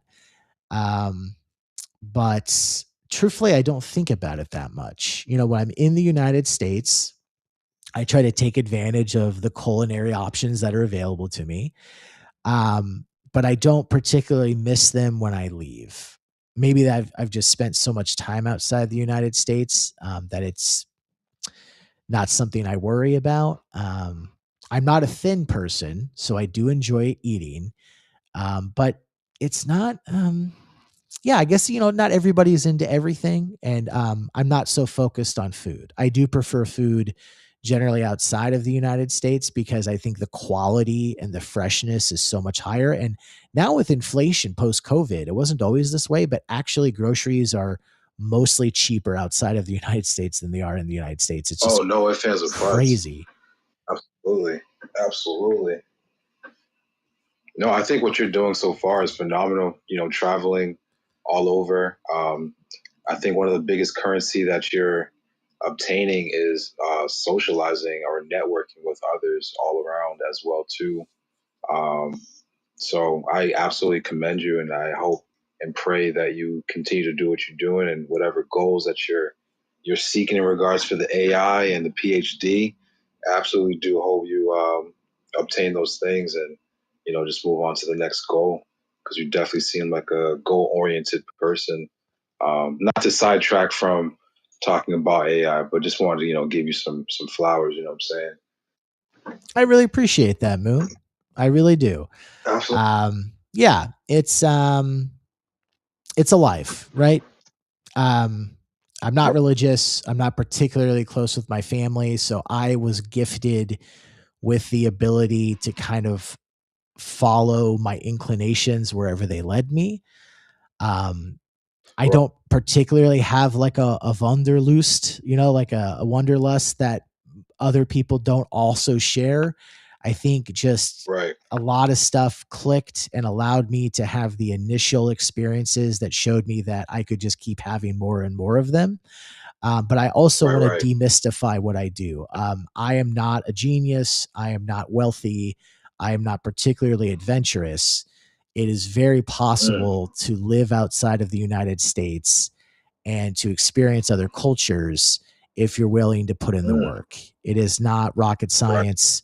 I am not super successful by any means, but I didn't come from much, and so I guess I didn't have much to lose, and that in a weird way, even though that was negative growing up, it left me a Mm. bit unattached as an adult, and I was able to take advantage of that. So I often feel like I would have also made a really good like CIA agent because They probably want Okay. people who aren't really close with their families. And, if they get lost on a mission, they can say, oh, he was Right. killed in a training exercise. I think I have that sort of, not necessarily loner, but I'm not attached to a lot of things, and I'm okay going off and doing new things. And rather than be a CIA agent, I didn't live that life. I lived the life I lived. So thank you very much, Moon. I appreciate that. Let's bang through Absolutely. all of these messages because they are piling up. We're going to hear from Lady. We're going to hear from Anna again, and then we hear from Vladsky. Let's hear from Lady. Good afternoon. I want to respond to the prompt. Is AI helping or hurting humanity? I think they're hurting humanity. One reason, well, the obvious reason is all of the pollution that is emitting into the air, especially in low-income areas where they are establishing the data centers. And then the other reason would be, I don't think it'll be handled responsibly. Look at what Doge has done. They got all of our information. Look at how Elon Musk has been treating people. Racist. I just don't trust him. And Yeah, without addressing each one of those points, Lady, I will agree with you. You are absolutely correct that if you are not mainstream and not rich in the United States, so if you're a poor and you're a minority, whatever that means, being a minority, because there's a lot of different ways you could fall into minority category, you are kind of screwed. They are going to build stuff in your neighborhoods that you do not want, and they are going to not care about you. Absolutely.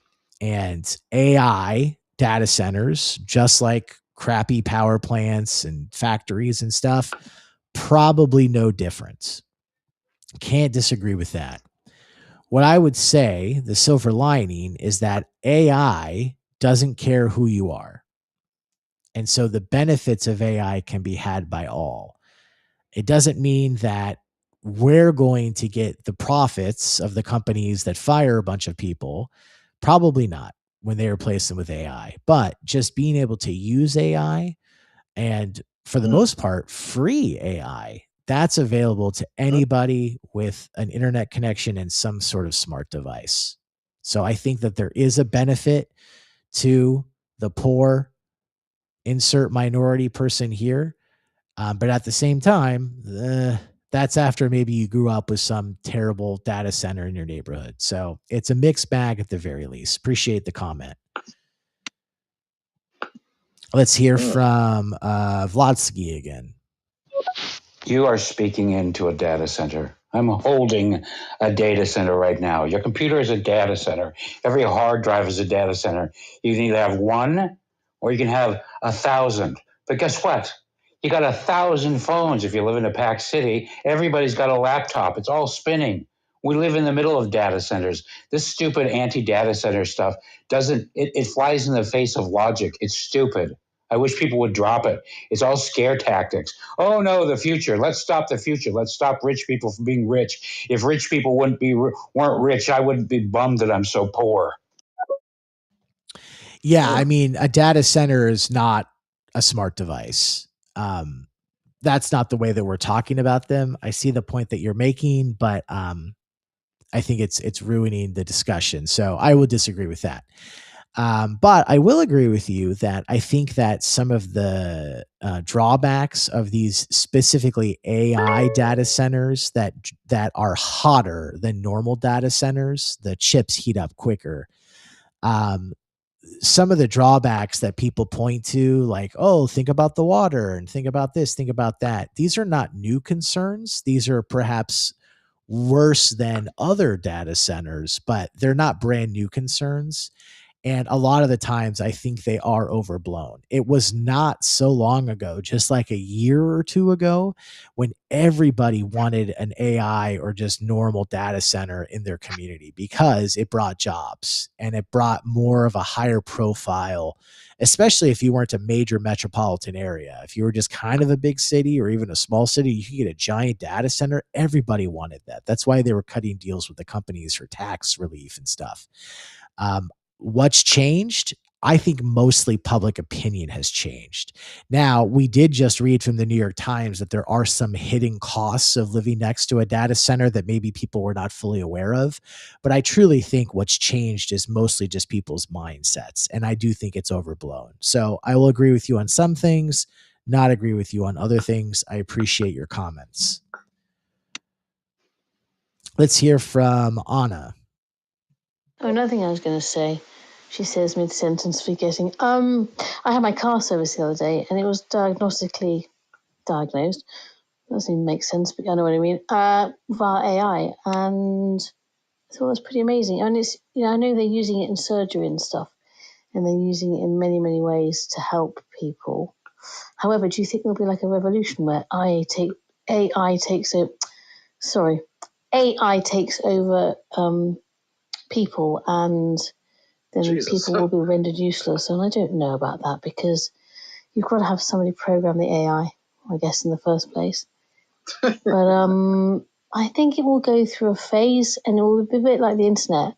It will be, oh my God, that's amazing, it's so new. And then people will just accept it, and it will kind of live in our lives as something you can use if you want to, but you don't have to. I don't know. We'll see. Yeah, absolutely. Just like any new technology, you're going to have people who remember before, and they're going to think a certain way. You're going to have people who kind of grew up in the middle, and then you're going to have people who grew up when this technology was completely realized and it would be absurd to not have it. Whether or not they like it, just the idea of it not being there is something they can't fathom because it was so removed from their life. We're seeing that with social media. We're seeing that with computers and other technology. This will be no different in that respect. Other than that, I think AI truly is a game changer, because you could imagine in the future that you could have AI doctors performing surgery, probably a real doctor, flesh and blood, on standby for the paperwork, but this surgery would actually be completed by some sort of robotic arm that's run by AI. We already know that self-driving cars, specifically Waymo, which is not available everywhere in the United States, but certain metros have been Waymo test grounds. Waymo released their public data for the last couple of years. Sorry, they released their data publicly for the last couple of years. It's not even close. Waymo self-driving, autonomous vehicles are safer than human drivers. Wow. AI has the ability to be better than us, and it can now program itself. Not entirely, but that was something that was not the case back in 2022. And now, don't take my word for it, you can read, AI is starting to improve itself. So this is really exciting. I think this is a great thing for humanity. But there will be some growing pains. I don't know exactly what that's going to be. But I have no problem with having an AI surgeon. Now, let's make sure that I'm not the first person to have surgery with an AI doctor, just like I didn't want to be the first person who got in a Waymo, but I've taken Waymo. Waymo's awesome. The only reason I don't take Waymo more often is because it's more expensive than Uber and Lyft. So I usually take Waymo. I signed up, and every once in a while they give me a coupon. And whenever they give me a coupon, I take a Waymo. I know some people like having a human driver. I don't. I like taking the self-checkout at the grocery store. I prefer that. Even if the line is longer, I will go to the self-checkout. I just like it. Maybe I'm a terrible person. I'm willing to wear that name tag if you think so. I just feel more comfortable with the self-checkout. I enjoy being in a car by myself with a Waymo. Even if you don't want to do it again, I encourage everybody to take a Waymo once if you can, just to experience what it's like. It's a really interesting experience. The first time you've probably never been in a car that no one was driving, by yourself. I always wanted to sit in. I've never experienced that. Yeah. Hell no. Right? Doesn't that sound like a thrill? Like, just take a Sounds awesome. Waymo like a mile down the road just to say that you have. I always sit My in own the little back mini seat. limousine. I'm sorry, go on, Moon. No, I was saying my own mini little limousine where I don't have to like deal with anybody. Like, yeah, absolutely. Yeah. I always like sitting in the back seat because I see people in Waymo sometimes and they're sitting in the front seat. And I think I've been in the front seat of a car before when it was moving. I've never been in the back seat of a car when no one was driving and the car was moving. So that's what I always do. It's always fun. It's always a pleasant experience. And it's more expensive. So, I don't do it all the time. But I have no qualms about being in Waymo. I never did. And I know now for sure that Waymo is safer. I assumed it probably was, but now the data shows Waymo is safer than human drivers. So. Wow. Is Waymo in America? Yeah. So Waymo is owned by Google and it's in. Okay. Let me look this up. What are the Waymo cities? Because if it's in Massachusetts, you best believe, baby, I'm gonna be using it. It might be in Boston, but I'm sure it's probably not like just out in other cities. Oh, please, please, please! I hope so. Okay, so I'm sharing this over. Oh, I'm gonna run my sweeper again in case you guys don't know what I'm doing. This is Chance Encounters, live AI conversations. Visit tr.ee/Chance Encounters for links to our live YouTube video stream, Buy Me a Coffee listener support, and X Spaces audio simulcast to call into the show live. That's tr.ee/Chance Encounters. All right, so I'm sharing my ChatGPT window right now over on my YouTube stream. So Waymo, San Francisco, Phoenix, Los Angeles, Miami, Nashville, Orlando, Dallas, Houston, San Antonio. Then it looks like they also, through an Uber partnership, are in Austin and Atlanta. Damn. Yeah. So all these are in the South or somewhere in the West. Yeah, my guess is they specifically chose not to be like in Minneapolis because then they'd have to deal with a lot of ice and a lot of snow. Understandable. Yeah. Understandable. Dang, though. But it's a rush. If you have the chance to visit a city, I'm serious. Even if it's just driving a couple miles, as opposed to like a big trip, get in a Waymo and experience what it's like to be in a car by yourself. When it's because I believe the self-driving feature of a Tesla, you have to sit in the driver's seat as a backup in case there's a mishap. But a Waymo, you can sit in any seat you want. And so it is truly like just being in a carriage, like an old school buggy where the driver's on top of the buggy and you're inside. So you can't even see the horses, can't even see the guy. I mean, maybe I'm overselling this, but my appreciation of AI changed a lot the first time I took a Waymo a couple of years ago. So. Yeah. I'm going to try to do something here. I'm sorry, Moon. Say that again. No, I was just agreeing with you. It sounds like a thrill. I mean, I think it's something I would definitely want to try, especially if I'm traveling, or just more importantly, if I don't want to deal with anybody. Yeah. And I can just like have the car to myself. Because sometimes, there's sometimes those Uber drivers be playing music when I don't want music played, or there are times when they're talking and I don't want to be rude. Like they'll ask me like, "Oh, you mind if I have a phone call real quick?" And I'm like, "Yeah, sure." But at the same time, like, I mean, I don't really want to hear what you got to say. Yeah, I mean, your true answer, Moon, is hell no. But because you're not an a-hole, you're like, yeah, that's fine. Right. So no, that sounds dope. Yeah, one time I took an Uber and I selected through the app that my preference was for no conversation, and I just felt like an enormous douchebag. The driver did that. Like, I got in and they said hello, and then they didn't say anything else. So clearly they saw what my preference was. And just afterwards, I just felt kind of dirty. I was just like, oh, I'm a douchebag. But then if you get in a Waymo, there's no one to talk to. Like, it just, I don't know. It just, I don't want to go to a grocery store and have to strike up a conversation with a stranger. When I go through the checkout, I just would rather give a nod to the person who's standing around all the self checkouts to make sure you're not stealing anything. And then just, scan all my stuff by myself.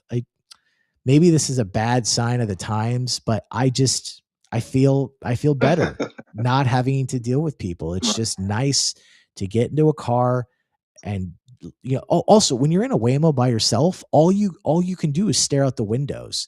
Like, it's so nice. There's no driver blocking you. You can see out all the windows. You can see out the front windshield. Like, you can look out the back. Like, it's great people watching. And if you drive through like a really nice nature area, you can really take it in. It's just so pleasant. So let's do this, Moon, because I'm so far back in messages. I'm going to try to plow through these and really refrain from saying anything.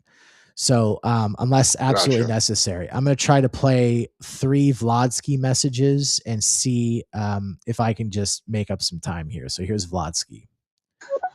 There is a cost to our freedoms. Listen to yourself. You are the classic bureaucrat, the mid-level manager that pretends to know what needs to happen. I have news for you. You don't. Nobody does. You're just getting in the way.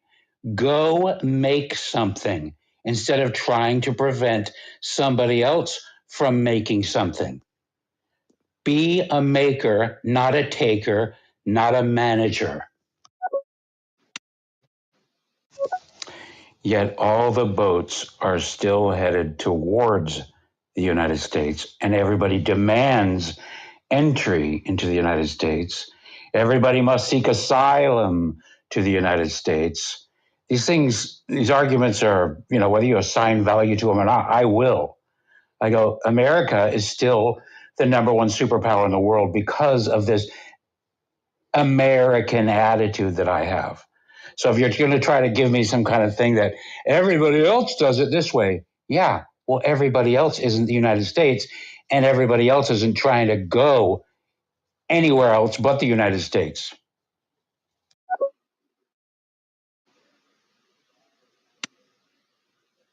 Dude, the government doesn't do things for people.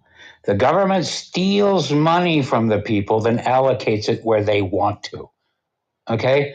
That's not doing things for people. It's taking payment in advance for services that you might need and you might not need. You're charged either way. The government's not doing it for you. They're managing you. They're forcing you to live a certain way. And they're certainly forcing you to pay for it. All right. Thanks for the comments, Vladsky. Once again, some people love the United States, both people who grew up there and people who have wanted to move there for whatever reason. And other people prefer where they're from. And other people like myself, growing up in the United States, live many different places in the United States, currently an MBA student in the United States. I prefer to live outside of the United States. I will always feel American. I will always feel like I was from the United States. It's hard for me to shake that. But, one of the great things about the United States is that we have so many personal freedoms, and you have a lot of personal freedoms some other places as well. And if you can get a job, you can move to another country and stay there a long time, or just jump from country to country, as I've kind of done. I feel very, happy with the choices that I've made, but I don't wish them on someone who feels differently. And apparently you do. So I'm glad that you really enjoy what is so unique about the United States, because we really are unique. We really are an outlier in so many ways. I just feel a bit differently. So different opinions, different strokes for different folks. Mm-hmm. It's true. Let's hear now from Lady. I have a question about something. I haven't been following AI an awful lot, But I did see where China has an AI center in the middle of the ocean, kind of like how oil rigs are designed. Why is it that the USA has to put AI centers in predominantly poor or black neighborhoods as opposed to building them out in the middle of the ocean like China?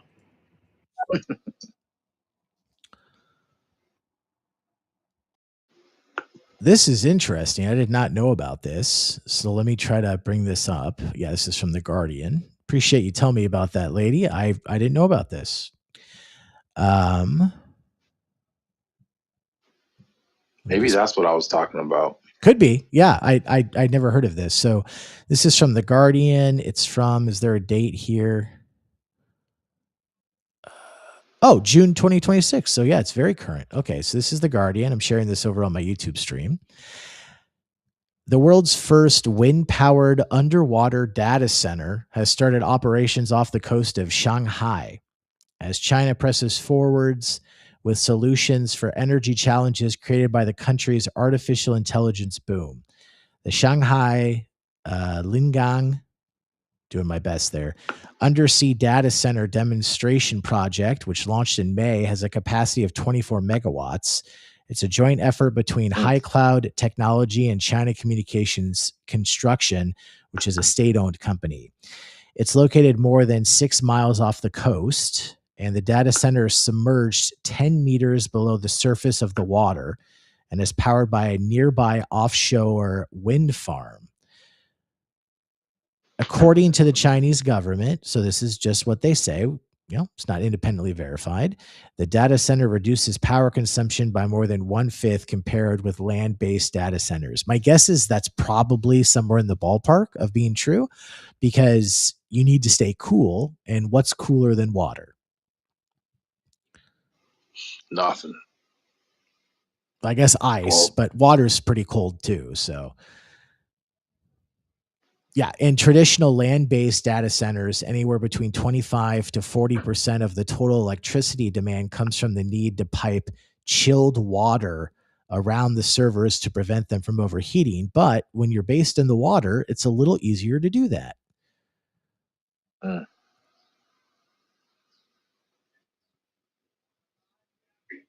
Now, interesting here, China was not the first country to experiment with building data centers underwater to make them more efficient.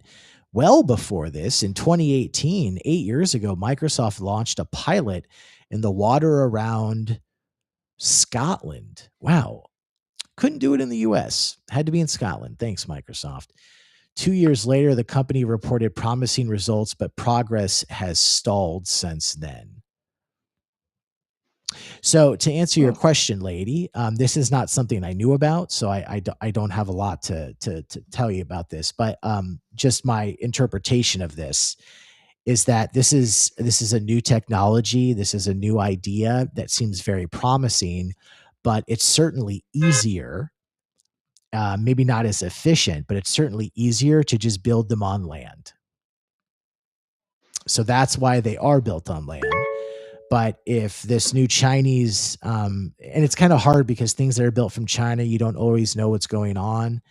But if this looks like a success, and if Microsoft continues to have success with its pilot that for some reason was in Scotland rather than like off the coast of Washington State or something, aren't they based in, Washington State, Seattle, whatever it is? If that turns out to be a success, maybe that'll be the future. The problem is the data centers that are already built in the United States, unless there's a problem with them, they're not going to go away. It makes no sense to invest millions, if not billions of dollars into a data center, depending on how big it is. And then being like, okay, we're just going to abandon this because it's not as efficient as it could be. They will continue to operate until there is a good reason for them not to operate, which is likely some sort of change in regulation, or the technology becomes so old, they say, we're not going to use this anymore, and we're going to build a new one either on the land somewhere else or in the water. But thank you for bringing this up. I didn't know about this. This may, Moon, do you think this is what you were talking about? Yeah, and if anything, I would apologize. I probably said it was in America, but Yeah, that kind of sounds like it. Yeah. Yeah, it's exciting stuff. I mean, if you can build data centers in space, I mean, that's colder than the water. And if you can build data centers in the water, well, it's a lot easier to pipe in water when you're surrounded by water than when you're on the land. So these are all That is true. advancements. In fact, something Elon Musk wants to do, I believe he has specifically said he wants to build data centers in space, because aside from the problem of getting the material into space, and you can kind of sidestep that by, if you mine asteroids, then you don't actually have to send the material into space. You can just take it from other places outside of the Earth. But whatever the case, when you build it, even if you built it on the moon is much colder. Or if you built it on Mars, Mars is much colder. Or if you built it in just free space, much colder than the ocean or the land of Earth. So these are all ideas, but it's going to take a while. I think Elon Musk, for all of his problems, because there are some clear issues with Elon Musk, he's a truly brilliant visionary. I don't think he's going to live long enough, though, to see a lot of his ideas actually implemented. Feel you.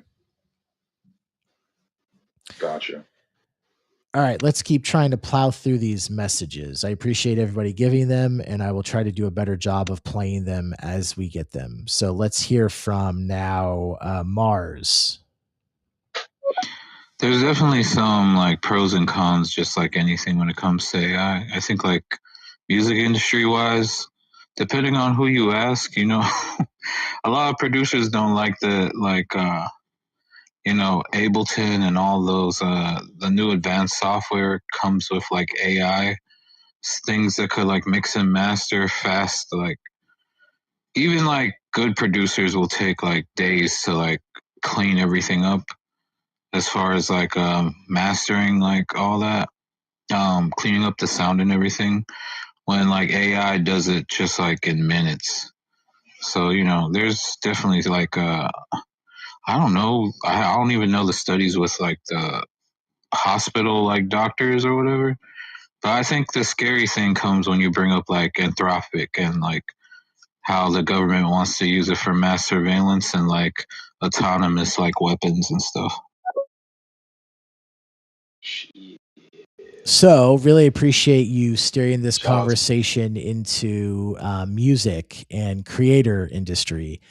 Yeah, a lot of creators and a lot of music people hate AI, and I can totally understand why. I actually spoke recently to the man behind the very popular YouTube channel, There I Ruined It. I'm sharing this over on my YouTube stream.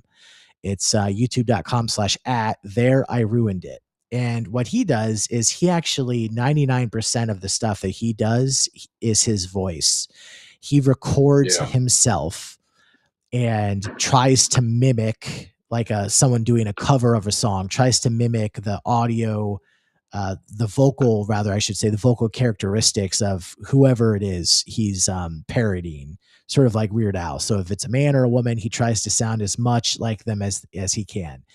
He does all the normal processing and audio editing. And then his final step is he uses an AI filter to sound pretty much exactly like the artist. He's a really cool guy. He did a TED Talk. He is not hiding his identity. He's not advertising his identity, but he's also not hiding. And I was fortunate enough to interview him recently about my research into AI for the PhD that I'm hoping to apply for this fall. And I want to play something for you from his YouTube channel right now. I'm looking at his shorts. I'm just trying to find a really fun one. Yeah.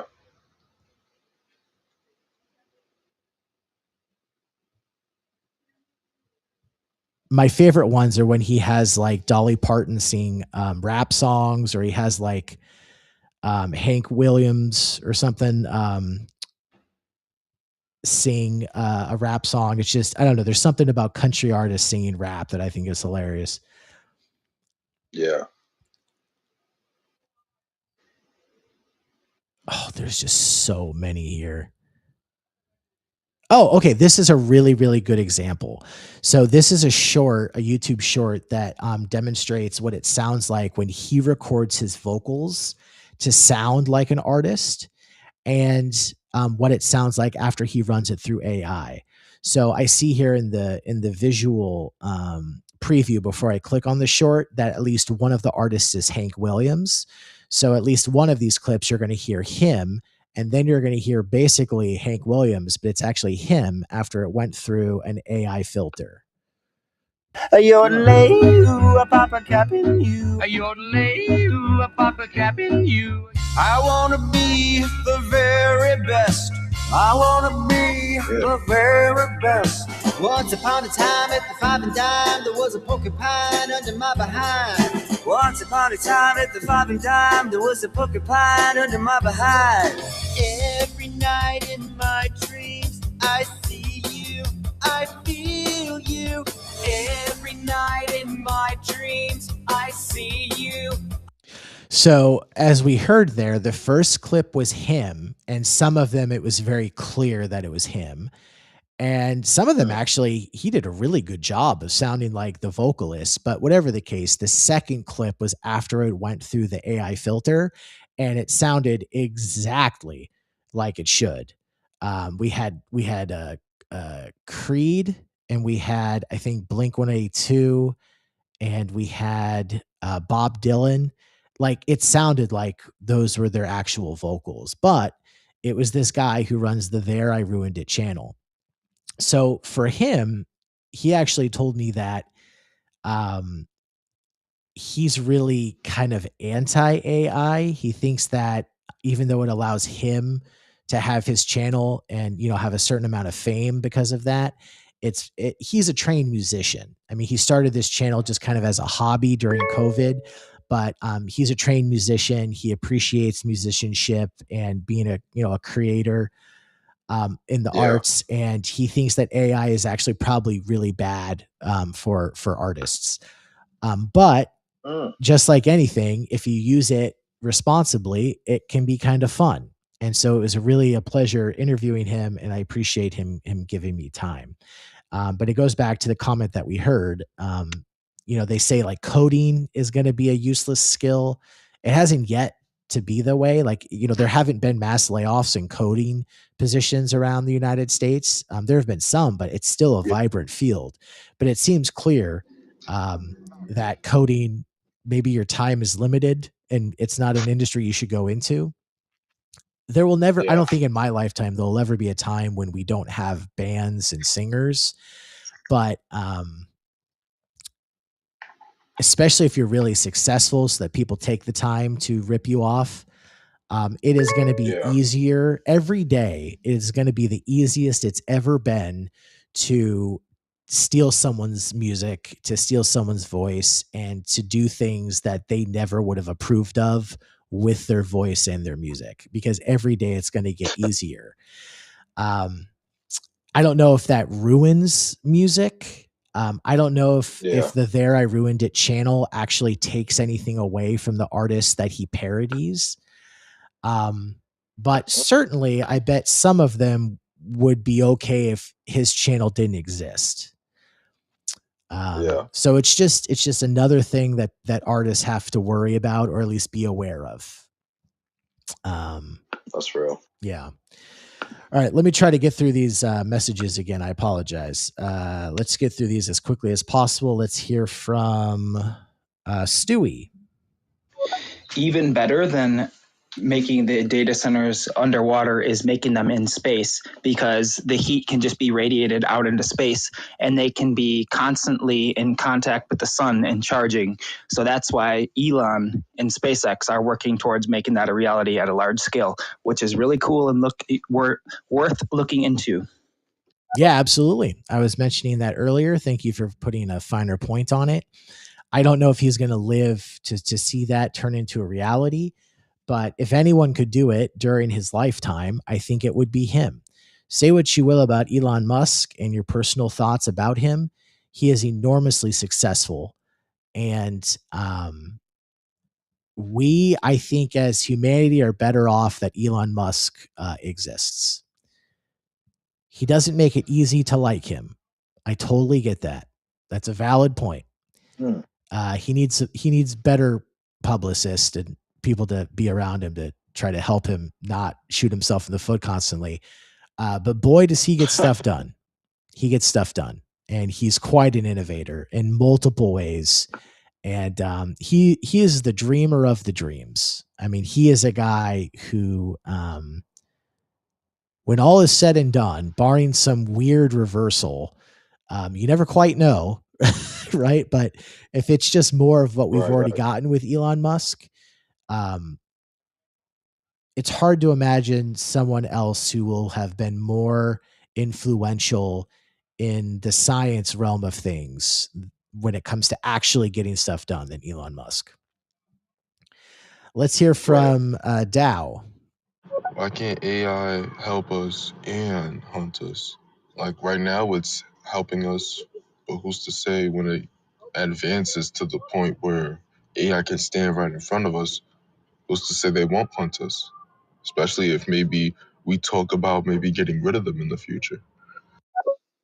Yeah, AI is harmless now because we got it on our phones. We think we got the power in our hand. But let's say 40 or 50 years from now, what happens when AI is in our police system?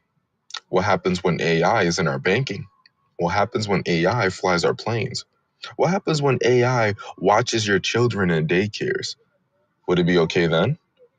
Now, what if I told you that what if they began to have emotions like humans? What if they walked, talked, feel, and even dreamed like humans? Would it be a problem then? Because right now, AI is taking our jobs. What else can they take?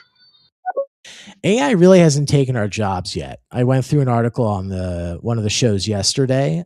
So you'll have to take my word for it. I apologize, but you could look this up yourself. It really is similar to the beginnings of the computer revolution and the internet revolution. There have not been mass AI layoffs. That's mostly been predictions. It really hasn't turned out to be true. Tech companies like Microsoft, Meta, Google, they are constantly laying people off and hiring people. But if you actually look at verifiable, these jobs were basically ended and they no longer exist, not because of profits, but we don't have the money. We're not doing well right now, but because we replace these people with AI, slim to none thus far. I think that will change. But I think it's important to note that that really hasn't happened yet. From everything I've seen, prove me wrong. I'd be happy to be corrected. Let's go back up to the top here. Let's hear from Vladsky. Look, man, I'm not trying to pick on you or anything. I'm an old man. I'm 59 years old. You're a young guy. You live most of your life outside the United States. You're talking out of your ass about the United States. United States is bigger than Europe. Okay, there's more. If you want slow places, there's a lot of slow places in the United States. You want nature, take a drive, dude. Most of it has 0 people. You'll drive for hours without seeing anybody in most of the United States. So this weird preference that you've picked up, it's not from experience, really. Well, it might be. It might be from experience. You lived one place, you made friends over there, whatever. I don't know. But the arguments, these attributes that you're listing for these other countries, no. You can go to a high tax place in the United States too. I'm just going to stack up these messages, the things you're saying. The way you're describing your desire from what you want from government is the same way we would describe a child.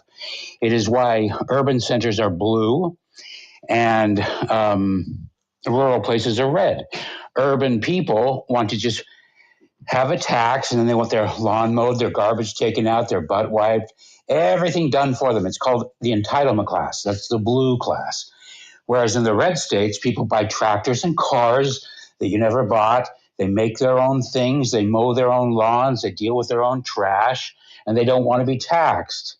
Okay? That's the difference. Entitlement versus people that want to live like adults. By the way, there's no reason for anybody to simply accept that Waymo is self-driving. I mean, it might be. But as with Amazon and their self-checkout stores, where it turned out that the AI checkout was really just a call center in India, there's every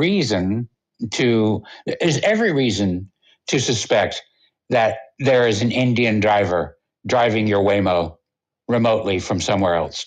It's a perfectly rational suspicion.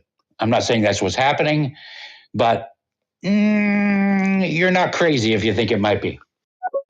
So that final thing is something I'd like to respond to. It's an interesting idea.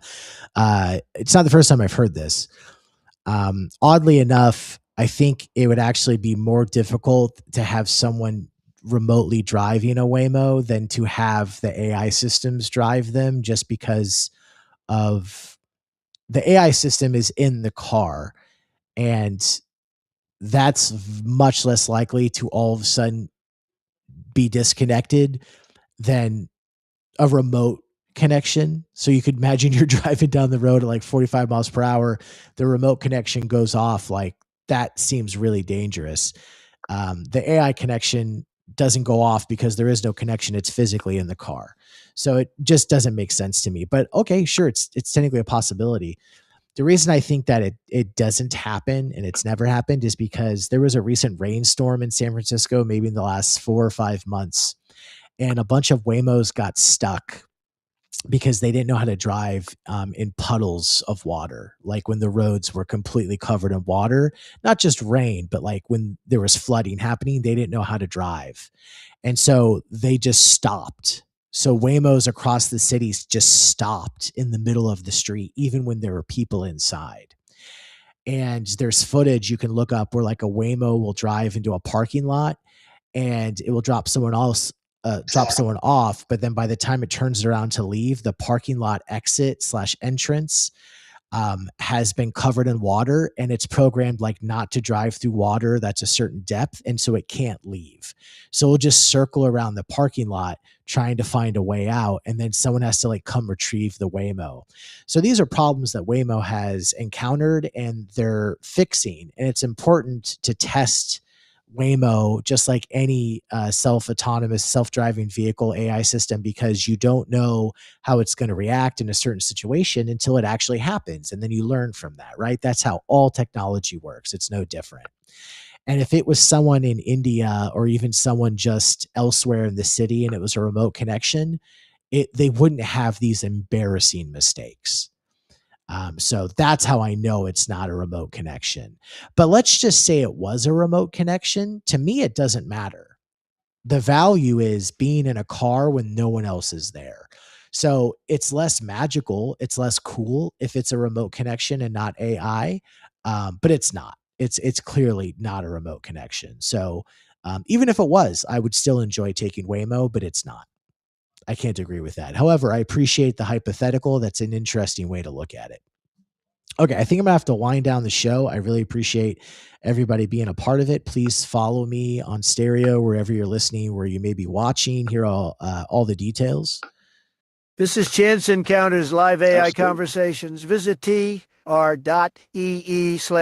Encounters for links to our live YouTube video stream, Buy Me a Coffee listener support, and X Spaces audio simulcast to call into the show live. Those and all other links at t.ee/Chance Encounters. Let's get some more messages and then wrap up. Let's hear from Lady again. Vlad Liski, it sounds to me like you need to move next door to a data center where you can be monitored 24/7 and where all of those fumes can emit towards you, okay? Because there's something different going on with an established data center. I disagree with everything you said. I'm not sure what you're referencing, so I apologize. But I said earlier in the show, I wouldn't want to live next to a data center. I wouldn't want to live next to a factory. I wouldn't want to live next to a power plant. In the United States, we have less emphasis on protecting average people from those sorts of projects, those sort of structures. In Europe, they're much more selective about where they put things. There are benefits and drawbacks to both. It's easier for business in the United States. It's probably more pleasant in Europe when you're not next to a data center. But let's not kid ourselves. A data center is not like living next to a coal energy power plant or living next to like a nuclear power plant or like a very pollutant heavy factory. The big problem, from what I understand, living next to data centers is this sort of subsonic, below the threshold of human hearing rumble. So you don't actually hear it, but you can physically feel it. And apparently, um, it interferes with sleep and concentration and stuff like that. So it doesn't sound pleasant at all. I don't want to live next to that. I don't think I misrepresented that at all, but I apologize. I really appreciate you giving us messages for the show, and I hope you can join us in the future. Okay, final two messages. Let's hear from Mars. You know, the problem with Waymo is like, because I live in the Bay Area, San Francisco Bay Area, and like we caught a Waymo once and it was like very smooth.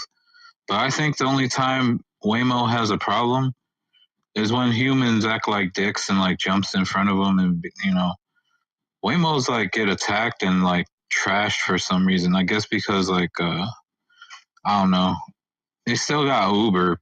People still, you know, I mean, I think both could exist. You know, Waymo is like really smooth though. I'm not gonna lie. But yeah, a lot of people get mad when they see no one driving, and then they just start trashing the car for some reason. Yeah, something similar happened with Teslas. Elon Musk used to be a really popular guy. He actually used to be a Democrat, and now he is how he is. I'll leave it at that.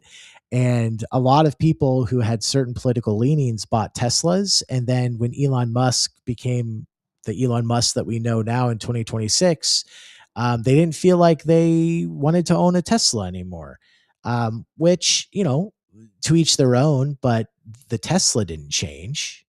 It's still giving you the value that it gave you. So, you know, maybe it'd be easier if we didn't worry about the people behind the companies and we just worried about the products and the value that they brought us. But, you know, whatever, that's a different discussion. And Tesla dealership, individual Tesla cars have been vandalized for that specific reason. I don't recall reading about Waymo, but it doesn't seem absurd to think that someone could screw with a Waymo one way or the other because they don't like the idea of self-driving cars because they're taking someone's jobs. We talked about this a couple days ago when I was doing live shows. If you actually look at the amount of jobs lost versus the amount of jobs created with a self-driving autonomous system, and also something like self-checkout at a grocery store, it really does depend on the situation. It is not always just 100% jobs are lost and no new jobs are created. It certainly is not the same amount of jobs are created as are lost every time either, but it is a nuanced picture. And I encourage people to actually think about that nuance rather than jumping to conclusions, because you could be right. It could be clearly most jobs are lost, but it actually might be a better situation than you think until you start investigating what the job situation actually looks like. And once again, all this AI job loss is mostly what people think is going to happen. Very few jobs have actually already been canceled, you know, removed, if you will, because of AI. It's likely going to start happening more often, but thus far it actually hasn't happened that much. Okay, final comment. Right. Movies, comic books already predicted that man will go against machine in the future. Our final world war is man going against machine. It's inevitable. So now that AI is finally a thing now, and now these robots are finally being created, who's to say that war won't come around in the next maybe 100 years? Yeah, it always returns back to Skynet or the Matrix. Yeah, I mean, I could be completely wrong. I don't think we're going to have sentience in AI in my lifetime. And I hope to live quite a few more years. I really think this is just my personal opinion. I've worked as a radio journalist for a long time. I'm an MBA student. That's kind of the major things that I bring to the table. I really think a lot of these AI predictions are greatly exaggerated, number one. And number two, even if they turn out to be completely true or just somewhat true, the timelines are going to be a lot more stretched than what is current mainstream talking point currently. That's my guess. we are not going to see these massive super changes. And even if we do see mass AI implementation, we're not going to see the job losses as quickly. It really does, I think, take a lot of time. Famous last words. I could clearly be wrong, but that's every bone of my body tells me that's what the case is going to be. And also the fact that this is going to be enormously beneficial for humanity. I really appreciate everybody. Moon, give us some final comments. Man, if anything, just absolutely thankful for being on the panel, getting the opportunity to speak with you, question you, get your perspective, getting the opportunity to just like learn from you as well too, and just for you to share a little bit of yourself with me as well too. I appreciate it. Also, thank you for the follow, and as well, I do hope and pray that you get the opportunity to expand and whatever it is that you're trying to achieve. Like, it sounds phenomenal, and I do agree overall that AI is helping. And yeah, man, I hope you have a great day, and I hope next time we'll be able to talk. Yep, anytime, Moom. Hope you can join me. Always request to be a co-host, and I'll always approve it. And anybody else, I know Penelope is down there. Penelope has never co-hosted with me, but Penelope left me a bunch of really cool messages on a show recently. Really appreciate everybody. Right. Please follow me wherever you're listening, and check out all my other information. How do you do that? Here's how, and have a great rest of your day. This is Chance Encounters Live AI Conversations. Visit t.r.ee/Chance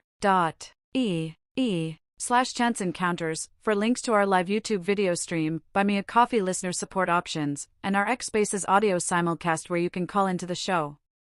That's t.r.ee/Chance Encounters.